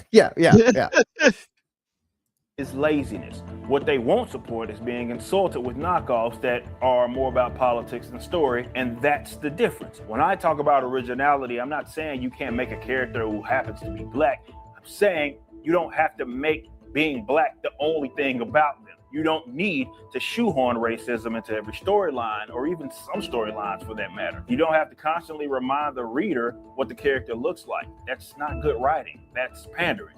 And like, I gotta say, if you're doing a comic book, you kind of have to constantly remind people what the character looks like. Yeah, like they're gonna be on the page. You're drawing it. It's not a book. Well, and it's funny too if he was actually talking about books specifically, I'd be like, yes, you don't have to constantly describe your character. Well, and it's funny because Isom's look has changed so much that the Isom action figure comes with 2 different heads. Both different designs. It has the different design, the first design and the second design. But it's like I gotta say, like, that's a fun way to handle it in the action figure context. Like, and then there's like sometimes he has a mustache and sometimes he doesn't. And it's like interesting. Yeah. You definitely need consistency through your character design. Okay, after this, I gotta bring up fucking the Documan too. Oh my fucking god, I can't believe I've completely glossed over fall that. back on that kind of writing. It's because You know what? they I'm probably gonna go to that right now. They'll pat themselves. This is basically another creators 2 minutes of him just on repeating. the backs for having like a black lead while surrounding them with paper-thin supporting cast. He really is dialogue and preachy scripts that turn every issue into a lecture. Yeah, he just That's repeats not his point. storytelling. Like, that's activism pretending to be art. The truth is, when you create an authentic black character, you don't have to tell people they're authentic. The audience feels it. They'll let you know. They see the difference in how the character carries themselves, how they speak, how they make choices. You don't need to use their race as a crutch. Take Isom, for example. He's a man defined by its principles, not by his complexion. He's not fighting racists. He's fighting corruption, power, and his own internal struggles. he's beating people because they is disrespect a more him. complex figure whose morality is layered Yeah, and whose and disrespect motivations is corrupt. transcend race. That's the level storytelling should be on. And look, I know some people can't handle that. They've built their entire careers around seeing the world through a racial lens. If a black character isn't constantly facing oppression, they think something is missing. But what's actually missing is creativity. The irony is, the same people who claim they want this representation are often the ones afraid of true originality, because real originality means you can't hide behind politics. It means the work has to stand on its own. I'm living proof that it can. I didn't need to tokenize anyone. I didn't need to make my character's race the center of the Like, I don't disagree with his overall point about tokenization. Like, again, just in the LGBT community, like, I see that there is a lot of that very ham-fisted writing, and it's mostly like in TV. I can't speak to, well, comics too. Fuck, and it comes across as inauthentic, like to Rippa, one of his words. But I also think that an author or an artist incorporates their own lived experiences into some of the characters they create, and that's kind of a part of our reality. Like it's something that anyone in any marginalized community has. Well, I shouldn't say anyone. Most people, like, if that's not your lived experience, and that's not your lived experience, and so you probably won't want to have it in everything. But like, you kind of, I don't know, you like. So like another funny point, I think I've missed to mention. There was one day where he mentioned how his company, the Rippaverse, isn't named after him. But his YouTube channel, Young Rippa 59, he's like, my name is Eric July, not Rippa. But your YouTube name is, yeah, dude. That's as far as he went with that. It was like okay, your birth name might not be like this is the type of stuff that's your YouTube name right there. Like, and that your name is Young Rippa. and like just the way he names things too is there's always Also, something funny. Oh, it's probably, is he 5'9"? Who? Oh, Rippa 5'9". I'm not sure. I'm not sure why it's the 5'9". He might be 5'9". That could be it. Because my first thought was he spelled 6'9" wrong. but it's funny because it's like he made a company called Rip Ascend that he sends things like basically like mails, fucking like comic books. Like you can go to Rip Ascend with an idea and he'll turn it into a comic book. Is essentially that's interesting. But like, I forget how there was a bunch of stipulations to it that was like, what the fuck? It was like you don't get to know how much of the money goes towards the comic book, and it's like you basically just give him monies and then he does it for you.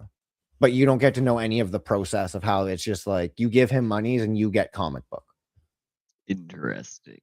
Yeah, but it's funny because it's like the company's called Rip Ascend, but it's like Represent. It's like it's shit like that where it's like every little thing that he like fucking names, like you can do just the weirdest stuff too. And it's like, fair. Do you not have any type of like recognition or self-awareness of things? Like he comes up with this stuff and it's like, I don't know, man. He's just dumb. It's yeah, I mean, like, and it's just angry how seriously he takes himself. If he didn't take himself this seriously, he's trying to build a brand, right? Like he is, and it's like I just don't. No. Everyone wants to say he is failing, and it's like he's failing in the sense that he's not achieving the. He's failing upwards from where he was to begin with. I would say yes. Like he's he's failing upward. Like he's on a successful trajectory. He's just stumbling there.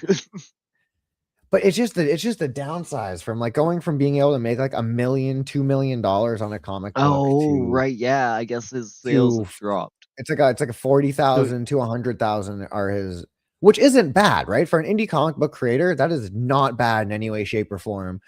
But for a person who built their company off earning $1 million, $2 million, I think that's why he has so many books coming out too, so he can kind of try to earn. Offset that a little bit. Yeah. Down here, and we still built something that resonated with thousands of readers when did across he, the world. Start his Rippaverse brand corporation, whatever the hell you want to call it? Like before 2012, after 2012? After. Okay. It was around 2020. Oh, I think it was just before COVID. I'm just looking at like other independent labels, trying to see what kind of sales they have in comparison, because like I just don't have a point of reference for like that. Let's see. Good. How much did ISOM 3 make? Let's see, how much can I figure out? And ISOM 2. Okay, so yeah, ISOM 2 made over $2 million. And then ISOM 3 made $500,000. Oh. Which isn't like, that's a good amount of money. But that's quite the dip in projected revenue. Yes. And then now his comic books make what? Let's go back to Rippa. I'm just gonna learn to fucking type slower. That's all I'm gonna do. I'm just gonna start typing slower. I think it's free actually. Warhammer 40K Bolt Gun has a typing game. Get out of here. No, yeah, 100%. There's also Typing of the Dead. So if you want to play House of the Dead but with typing. There's also 2 games. Nanotale and... So I think the issue stems from me playing those typing games and like not doing it because there was a Mario typing game on the fucking computers at Tweedsmere. Yep. And I wasn't ever typing to try to get faster. I was typing to try to beat that top score of getting fucking Mario all the way to the end as quick as possible. So all I've learned to do is just mash these 2 fucking middle fingers as fast as I fucking possibly can. Oh no. See, Yeah. I tried to teach myself like classical typist, like secretary typing. It's hard. It's hard to like train your fucking fingers because like you only want each finger to hit the key close, like the keys closest to it. So like your Yeah, index should no. only ever hit fucking T. What is it? Yeah, I would say I use Yeah, my T or middle R fingers or G, the most, and and then my index goes for thumb. anything around the yeah. Yeah, no, I you're supposed to use like a all. You're monster. supposed to use all your fingers. So like your index fingers sit on fucking F and J, and then your pinkies rest on A and fucking semicolon. Let's see. Okay, That's what I they lied. call It's all that's what it's they call all the in these two homebrew, fingers. All in these two fingers. which how is yeah, fair enough. Yeah, and I then definitely use the ring. So like I I should double be. mesh. I use the middle finger more than the ring. So like usually, so when I go to hit W, I'll fucking stretch with my fucking middle finger a lot when I should be using my ring finger. I think that's why my J is fucking already broken. Yeah, that'll do it. Oh yeah, Just what 'cause an oh, that's such an awkward position. I'm like trying to yeah. just like imitate two finger typing. Oh.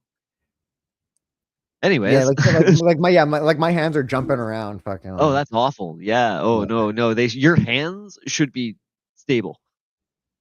Like your hands shouldn't really be moving. Your fingers should be let your fingers do the walking, as they used to say with the old fucking phone books. Oh my god, I'm old.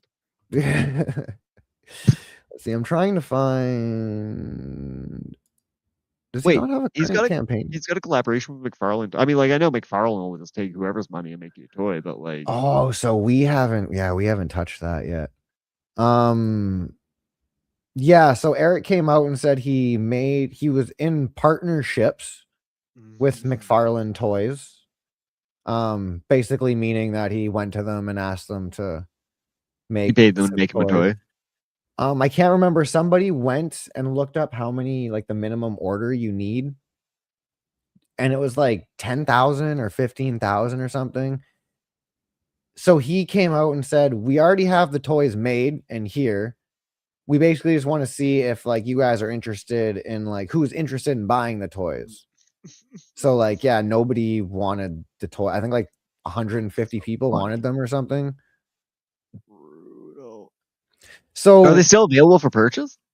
Let's see. They must be if he's got fucking Where's 10 to the store? 15,000. Let's see. If we wanted to buy Ripaverse stuff, what could we buy? Oh, there you go. This on the left there, I saw him figure. Boom. Read more. $40 or 4 payments of $10 with Sezzle. Are you interested in going into debt trying to get an ISOM toy?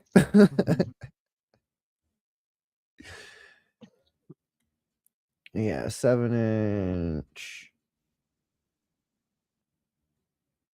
Huh. I mean, it's got a nice box. I haven't picked up a McFarlane toy and looked at one in years and years, but like never had any complaints about them. They've always been high quality. Like, well, yeah, I feel like he's got to be taking a fucking loss on these at $40. Well, yeah, because like, let's see. I'll look at this. What's the minimum McFarlane toy order you can make?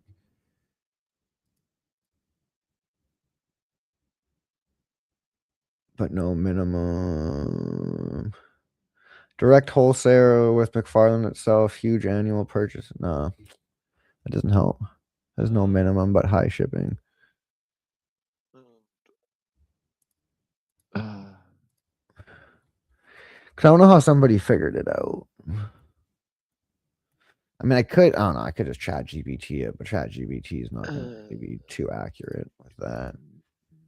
What's the minimum toy order I would Marlin toys if I wanted to get Subjugates toys made? Let's see. Are you going to give me anything? I doubt it. Yeah, minimum order for custom. So you never know. He might not have had to spend, but I just don't see a situation in which they're like, yeah, sure, you can just buy 100 of them, 200 of them. I feel like the machine to make the mold and everything would. Oh God, yeah, like because like. So I wonder if he bought the mold.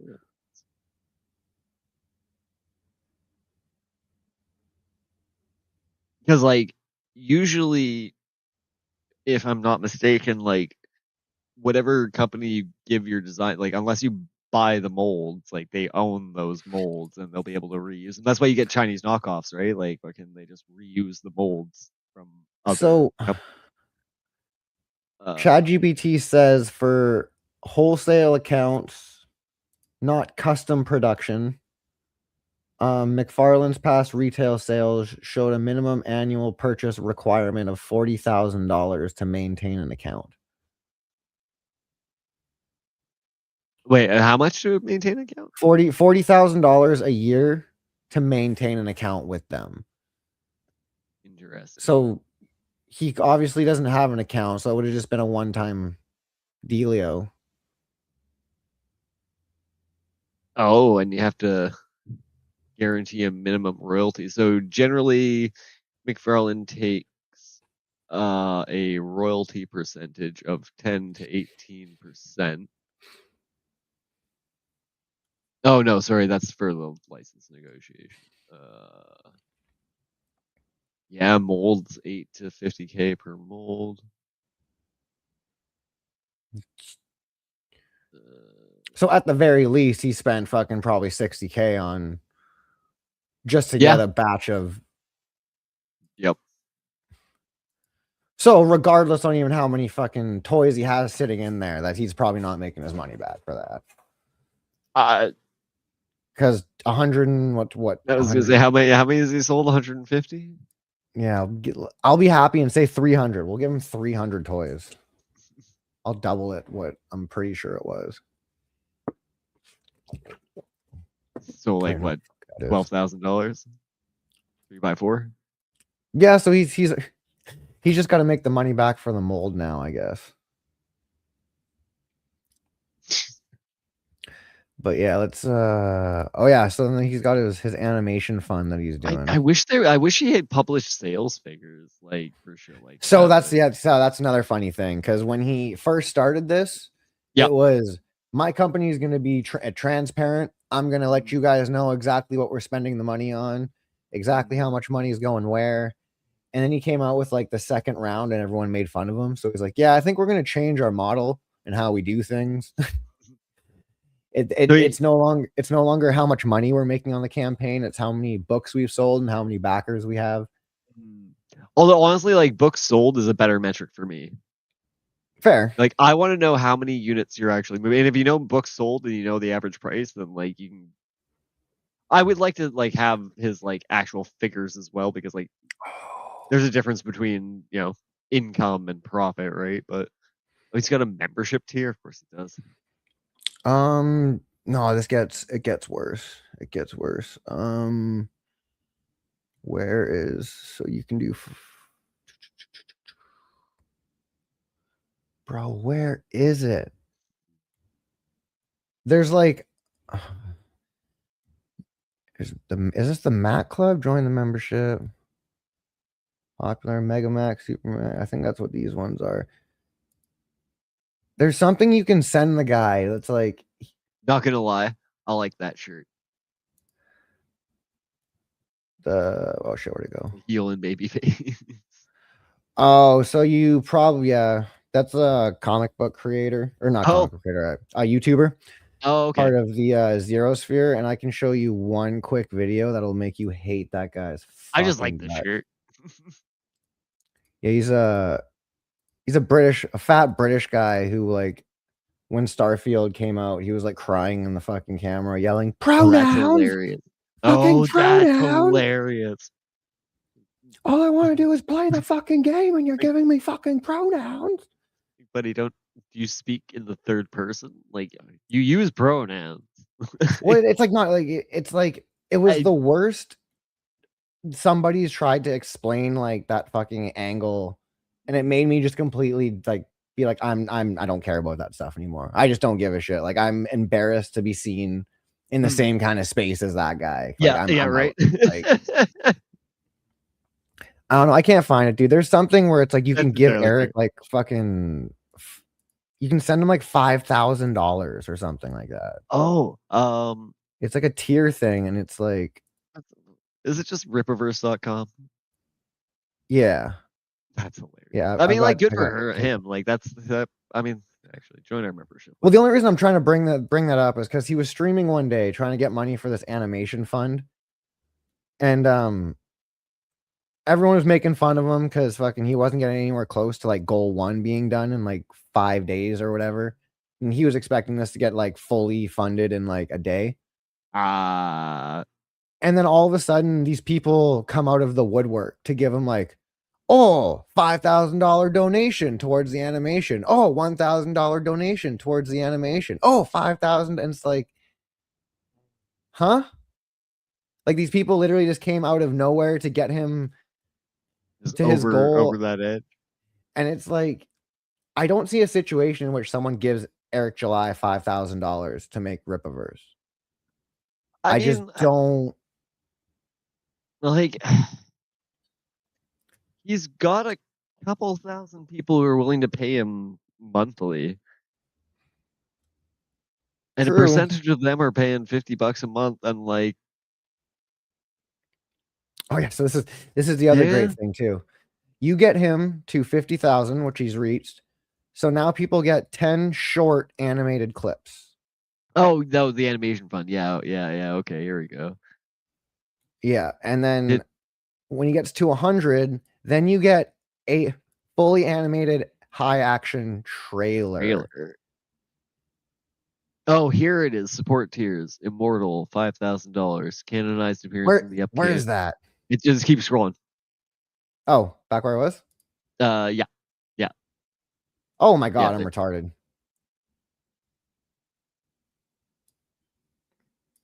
Yeah, dude. So it's like,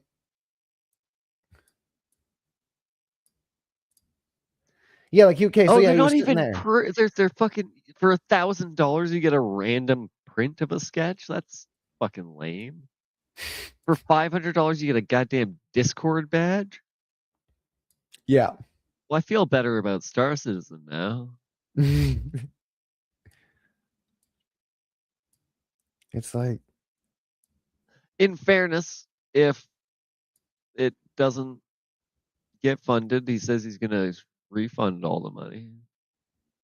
Is this another Kickstarter, or is this like through his fucking? So after Eric has spent the last 5 or however long complaining that crowdfunding is dead and you only crowdfund because you're not intending to actually sell a product or give people what they want, he's decided to come out and say, this is Rippaverse's very first crowdfunding project. So he's certainly a fascinating individual. But like, so this is just the interesting thing to me, right? It's like 50,000 for 10 short animated clips. Then 100,000 will get people the short clips and the trailer. Where's the animation? Where's the animated show, and who's paying for that? Like, what is like I just don't understand. Like you mean for $50,000, it's going to cost 50 grand to make the 10 short animated clips, another 50 grand to make the trailer. No, see, that's the thing. It's not going to cost that to fucking make them.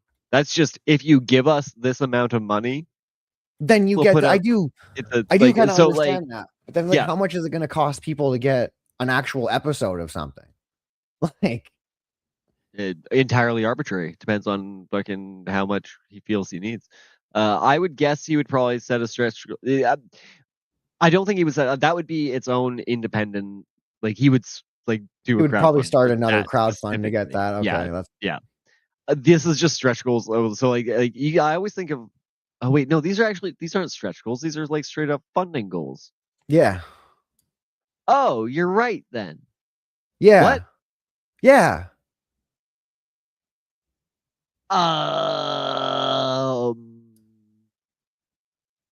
Okay, so I wasn't crazy. Okay. No,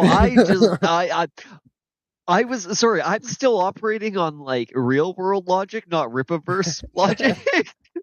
So yeah, no, I totally misread. I went through and read it again. I was like, oh, those aren't stretch goals. Those are funding goals. Yeah. So it's like where that's like depending on how long the clips are. Like if they're like 10, 15-minute segments a piece, fair enough. Yeah, man, I don't. If they're like to the level of quality and length as that like trailer that you showed me for his fucking Blue Flash knockoff, Yeah. then where the fuck is that money going? Holy shit, because that shouldn't cost you $50K.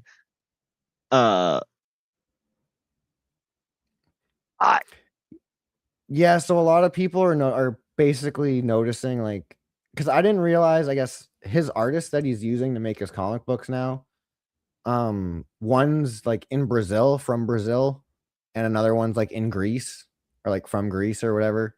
Mm-hmm. So it's like, and they're like, I don't know, man. It's just weird from a guy who completely this entire time has been like, you need to hire in America people to do American I was like, work wait, for is he like American. super buy American? Like, Yeah.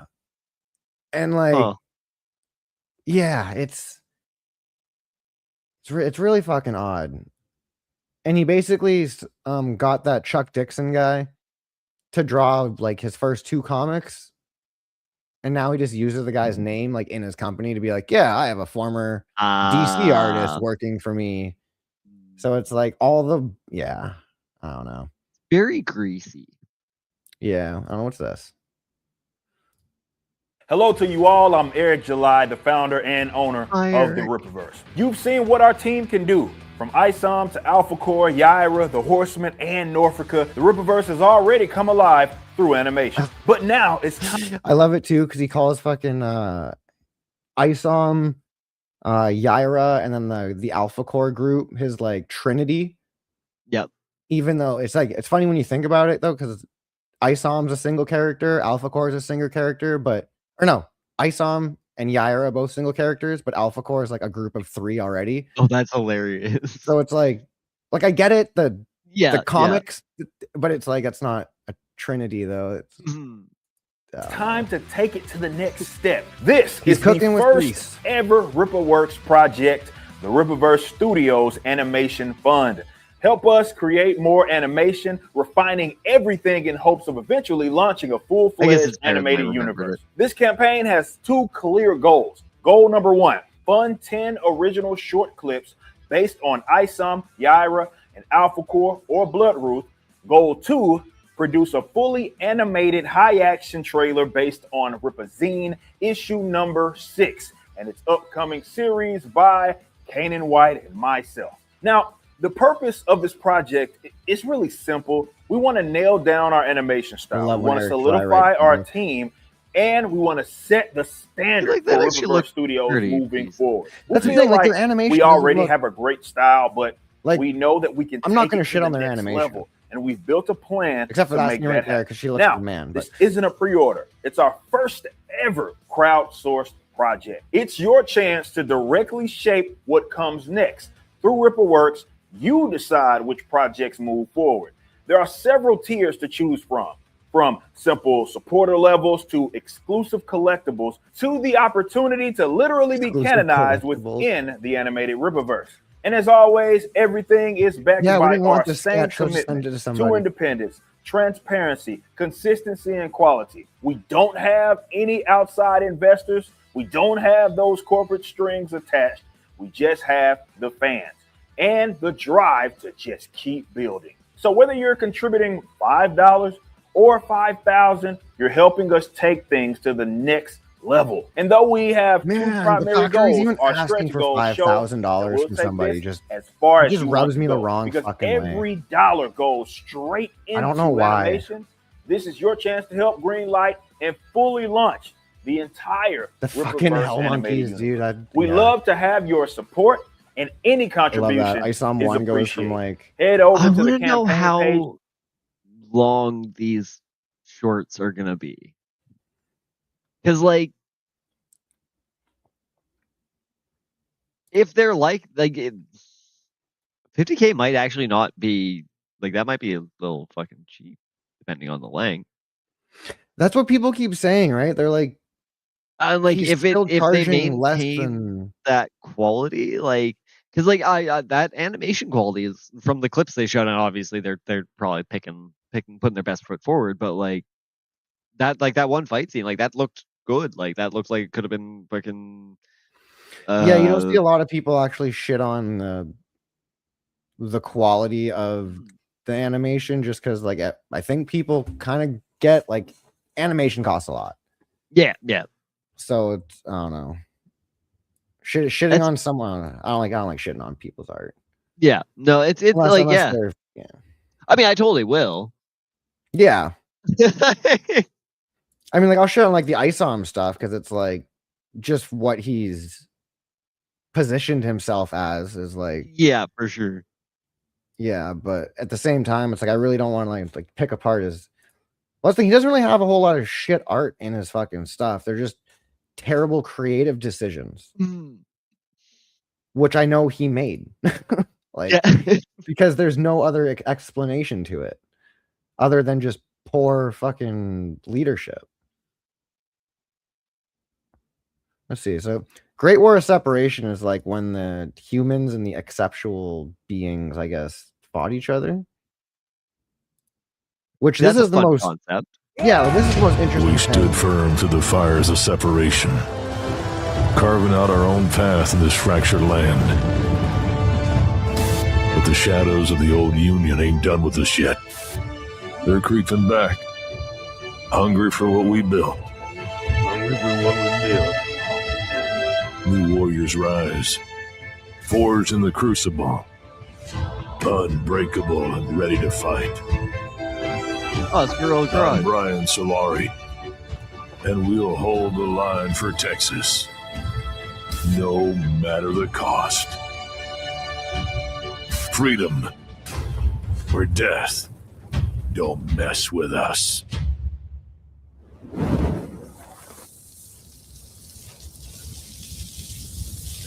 Terrible.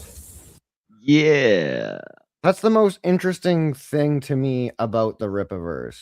Yeah, But yeah, it's like, yeah. I still just don't like you've gotten me at a base level of interest. Mm-hmm. And that's I still just don't care enough. And then I look at like number 3, yeah, I don't care about reading the first 2. I'm not catching up to anything. Yeah, interesting. And you got Horseman, this guy. It's funny when I was reading the I don't know, on one of his pages earlier when we were scrolling, fucking I just could not help but keep reading his fucking BoJack Horseman. I was like, no, that's not right. That's not right.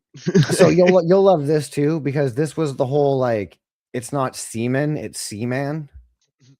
Like that was going on the entire, because he comes out with this character, and people who didn't like Eric were obviously making fun of it, being like, "Oh, Yeah. fucking it's Horseman. What does he do? Ride around on horses?" And Eric would come out being like, "It's Horseman, not Horseman." Literally, like unironically, dude, unironically, he would be like, "It's Horseman, not Horseman." And like people were basically like, even people who liked him would be like, "Yeah, Eric, you tell all the naysayers." You know? And Eric would respond to those people being like, "Horseman, not Horseman." Oh, that's so good. And it's like, dude, yeah, so I'm really disappointed he's not a man who's a horse. Then you look at the character. Oh, we got fucking some pictures. I don't know. We don't have any fucking pictures of it. Of course we don't. His helmet looks like a goddamn horse. Like, I'm fine. He literally made the helmet to look like a horse, and it's like I don't understand what Eric was talking about this whole time. It's like he's horseman, but he has a horse helmet. Yeah, I don't fucking. I can't. Oh, you know what? We can go to characters. I get it. Oh, you got it. Characters, and we can go to horseman. Well, never mind then. Bam! There we go. Yeah. Look at that. Horse. And this was before the design came out, so it was like it almost felt like the fucking like because Chuck Dixon wrote this guy, so it was almost like I don't know, man. Like I don't know if Chuck Dixon added the horse features just to like make fun of Eric or be like make Eric look stupid. Because like the whole Chuck Dixon thing was they must have had that nailed down beforehand. Like I don't know, man. I don't know how much I don't know how much creativity Eric actually gives to his people. I'm pretty sure he's just like, here's a character, here's his name. There you go. This is what I want him to do. Fair enough. And a surprising talent for bowling. Because even the Chuck Dixon thing's funny because Chuck Dixon like was a Comicsgate guy and he's like friends with Ethan. And I think Ethan was the one that told Eric to hire Chuck Dixon. And like basically now fucking this is the only thing Chuck Dixon does in the company. He just writes this horseman guy because this is the only thing he gets royalties from. Oh, fair. So it's like, yeah, yeah. This dude has basically got himself a fucking gravy train right now. he just makes money from the company and that's amazing. Doesn't really produce anything. And Ethan's like, he's like, I'm jealous of that. I am really fucking jealous of that. Chuck, you are welcome. You are welcome. But yeah. For him. Especially with a dumbass character like that. Yeah, and it's like he looks like he should be a parody character in like The Tick or something. The Horseman is a one-man army. What he lacks in superpowers, he more than makes up for with firepower, military training, and a willingness to kill. Yeah, like he looks like he should be a fucking supervillain for Deflator Mouse. He's a skilled tactical fighter with a knack for close quarters combat and a surprising talent for bowling. Yeah. All right. That did catch my eye. However, his transition into normal society is challenging due to his military past, and his tendency to underestimate enemies can cause problems. Why would a guy with a military past consistently have an issue with underestimating enemies? Because he's such a badass that he just thinks everyone's beneath him. And also he's got PTSD, and because he's so good at bowling. Oh my god. Let's see. It's funny because like the character design is actually growing on me. But like I kind of like Horseman now. It's so dumb. It's like, yeah. Like he just looks like he could be in that coterie of supervillains along with like Chairface and shit. Fighting American Made. Oh, it's fucking nobody suspects the butterfly. The supernatural servant to the devil known as Morningstar. Oh my god, dude. I hate everything in the fucking sauce. What extra arms? Yeah, I don't know. It says it uses its extra arms to eviscerate its foes. Like what? It's only got 2 arms in that boat. Where's the extra arms? It's just weird because like you have like I don't know, man. Like you have the Saska sisters, which are the lore keepers. I do love Spingy. Spingy, my favorite. Yeah. He's in what's this? Where is Dirty Deeds. I believe he's in Dirty Deeds. Yeah, there you go. Yeah, he's the best. I don't know anything about him. I just like him. There's those fucking big old eyes.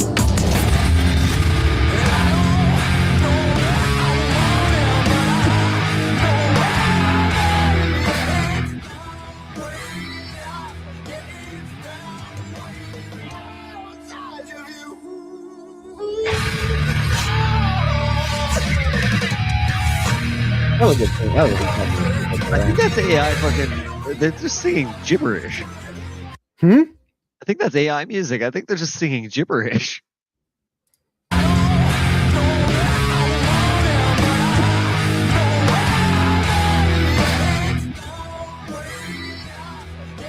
Might just be.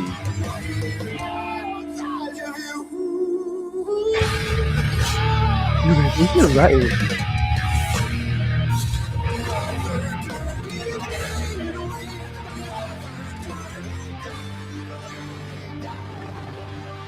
Weird. That really fucked with my brain because I'm like, I'm pretty good at picking out lyrics and like. I want to listen to that with like no Right. bass and all treble. I just want the vocal track. Because I'm pretty sure, like, if that is AI, then they purposely did that to have the fucking that guitar just drown out the music. Yeah, it would make sense. Or drown out the vocals. Like, I haven't listened much AI music, so I don't know what to listen for. So like, maybe it sounds much better than that, and I'm just like, well, that sounds weird. It's got to be robots.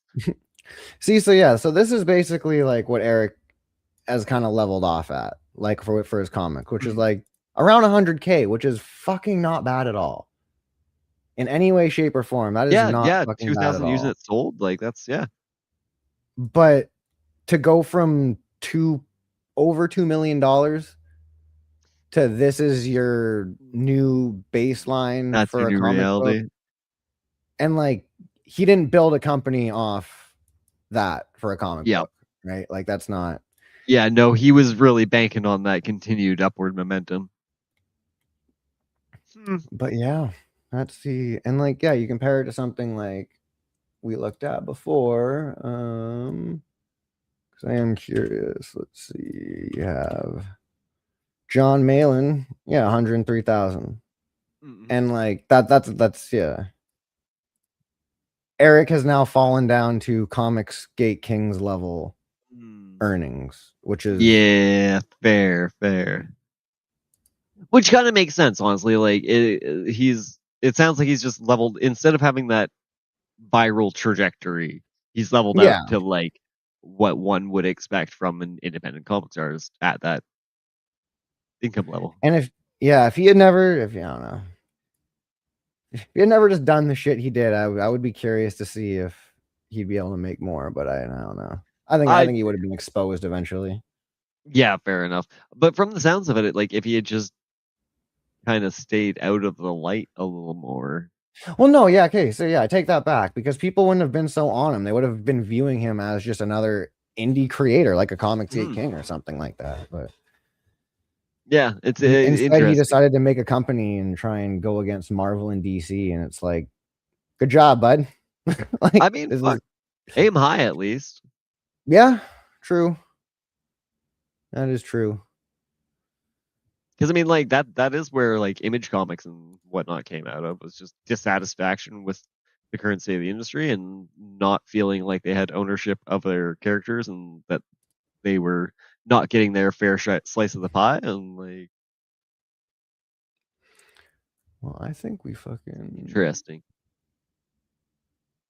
But yeah, he's a fascinating character, this Eric. Yeah, I gave it Mr. Young Ripper 59. Yeah, I gave you a little bit of insight on the fucking this dude, some decent creators in the Comics Gate. I feel like this show could turn very easily into just educating people about Eric July, because like I'm the people. I don't know shit, and it's fascinating because like basically like it's such a potpourri of different conflicting personalities and like. Well, like my big thing is like there's people in this space that can timeline of like Comics Gate and the events of people, because like there was a big portion that I wasn't involved for, and I was like hanging out in like the Geeks and Gamers in the Rippaverse community. So there's a guy named JDA fucking and PTP, and I wasn't really around for their whole fallout, and like they were basically like up and comers in Comics Gate or high ups in Comics Gate, and then they decided to fucking start ripping on Ethan, or I can't remember how the whole fallout happened with all those people. Lot of big egos, a lot of big feelings. Yeah. So like for me to be able to go through the entire history of Comics Gate, I'd almost need somebody else in here in the space. Yeah, someone who's been there from the beginning. Yeah, because like I've been here for a while, but I wasn't paying attention for fair a while. Well, there's a lot to miss. Like when there's that many moving pieces and that many people involved and that many like platforms that are being utilized that you have to follow shit on. Like, yeah, that's fair. Yeah, there is a lot, but we'll probably call it there because we somehow managed to go 2 hours without really having anything. I'm not surprised. Fucking just random bullshit is easy to whittle on. Yeah, fair enough. And I'm full of random bullshit. Fucking A. Well, yeah, I'll end this shit and I will catch you in the Discordy. Sounds good to the nobody's out there. You're somebody, damn it. All right. Fucking A, yeah. Yeah, you all have a good one. Whoever sees this. Peace. Individually, we are weak, like a single twig, but as a bundle, we form a mighty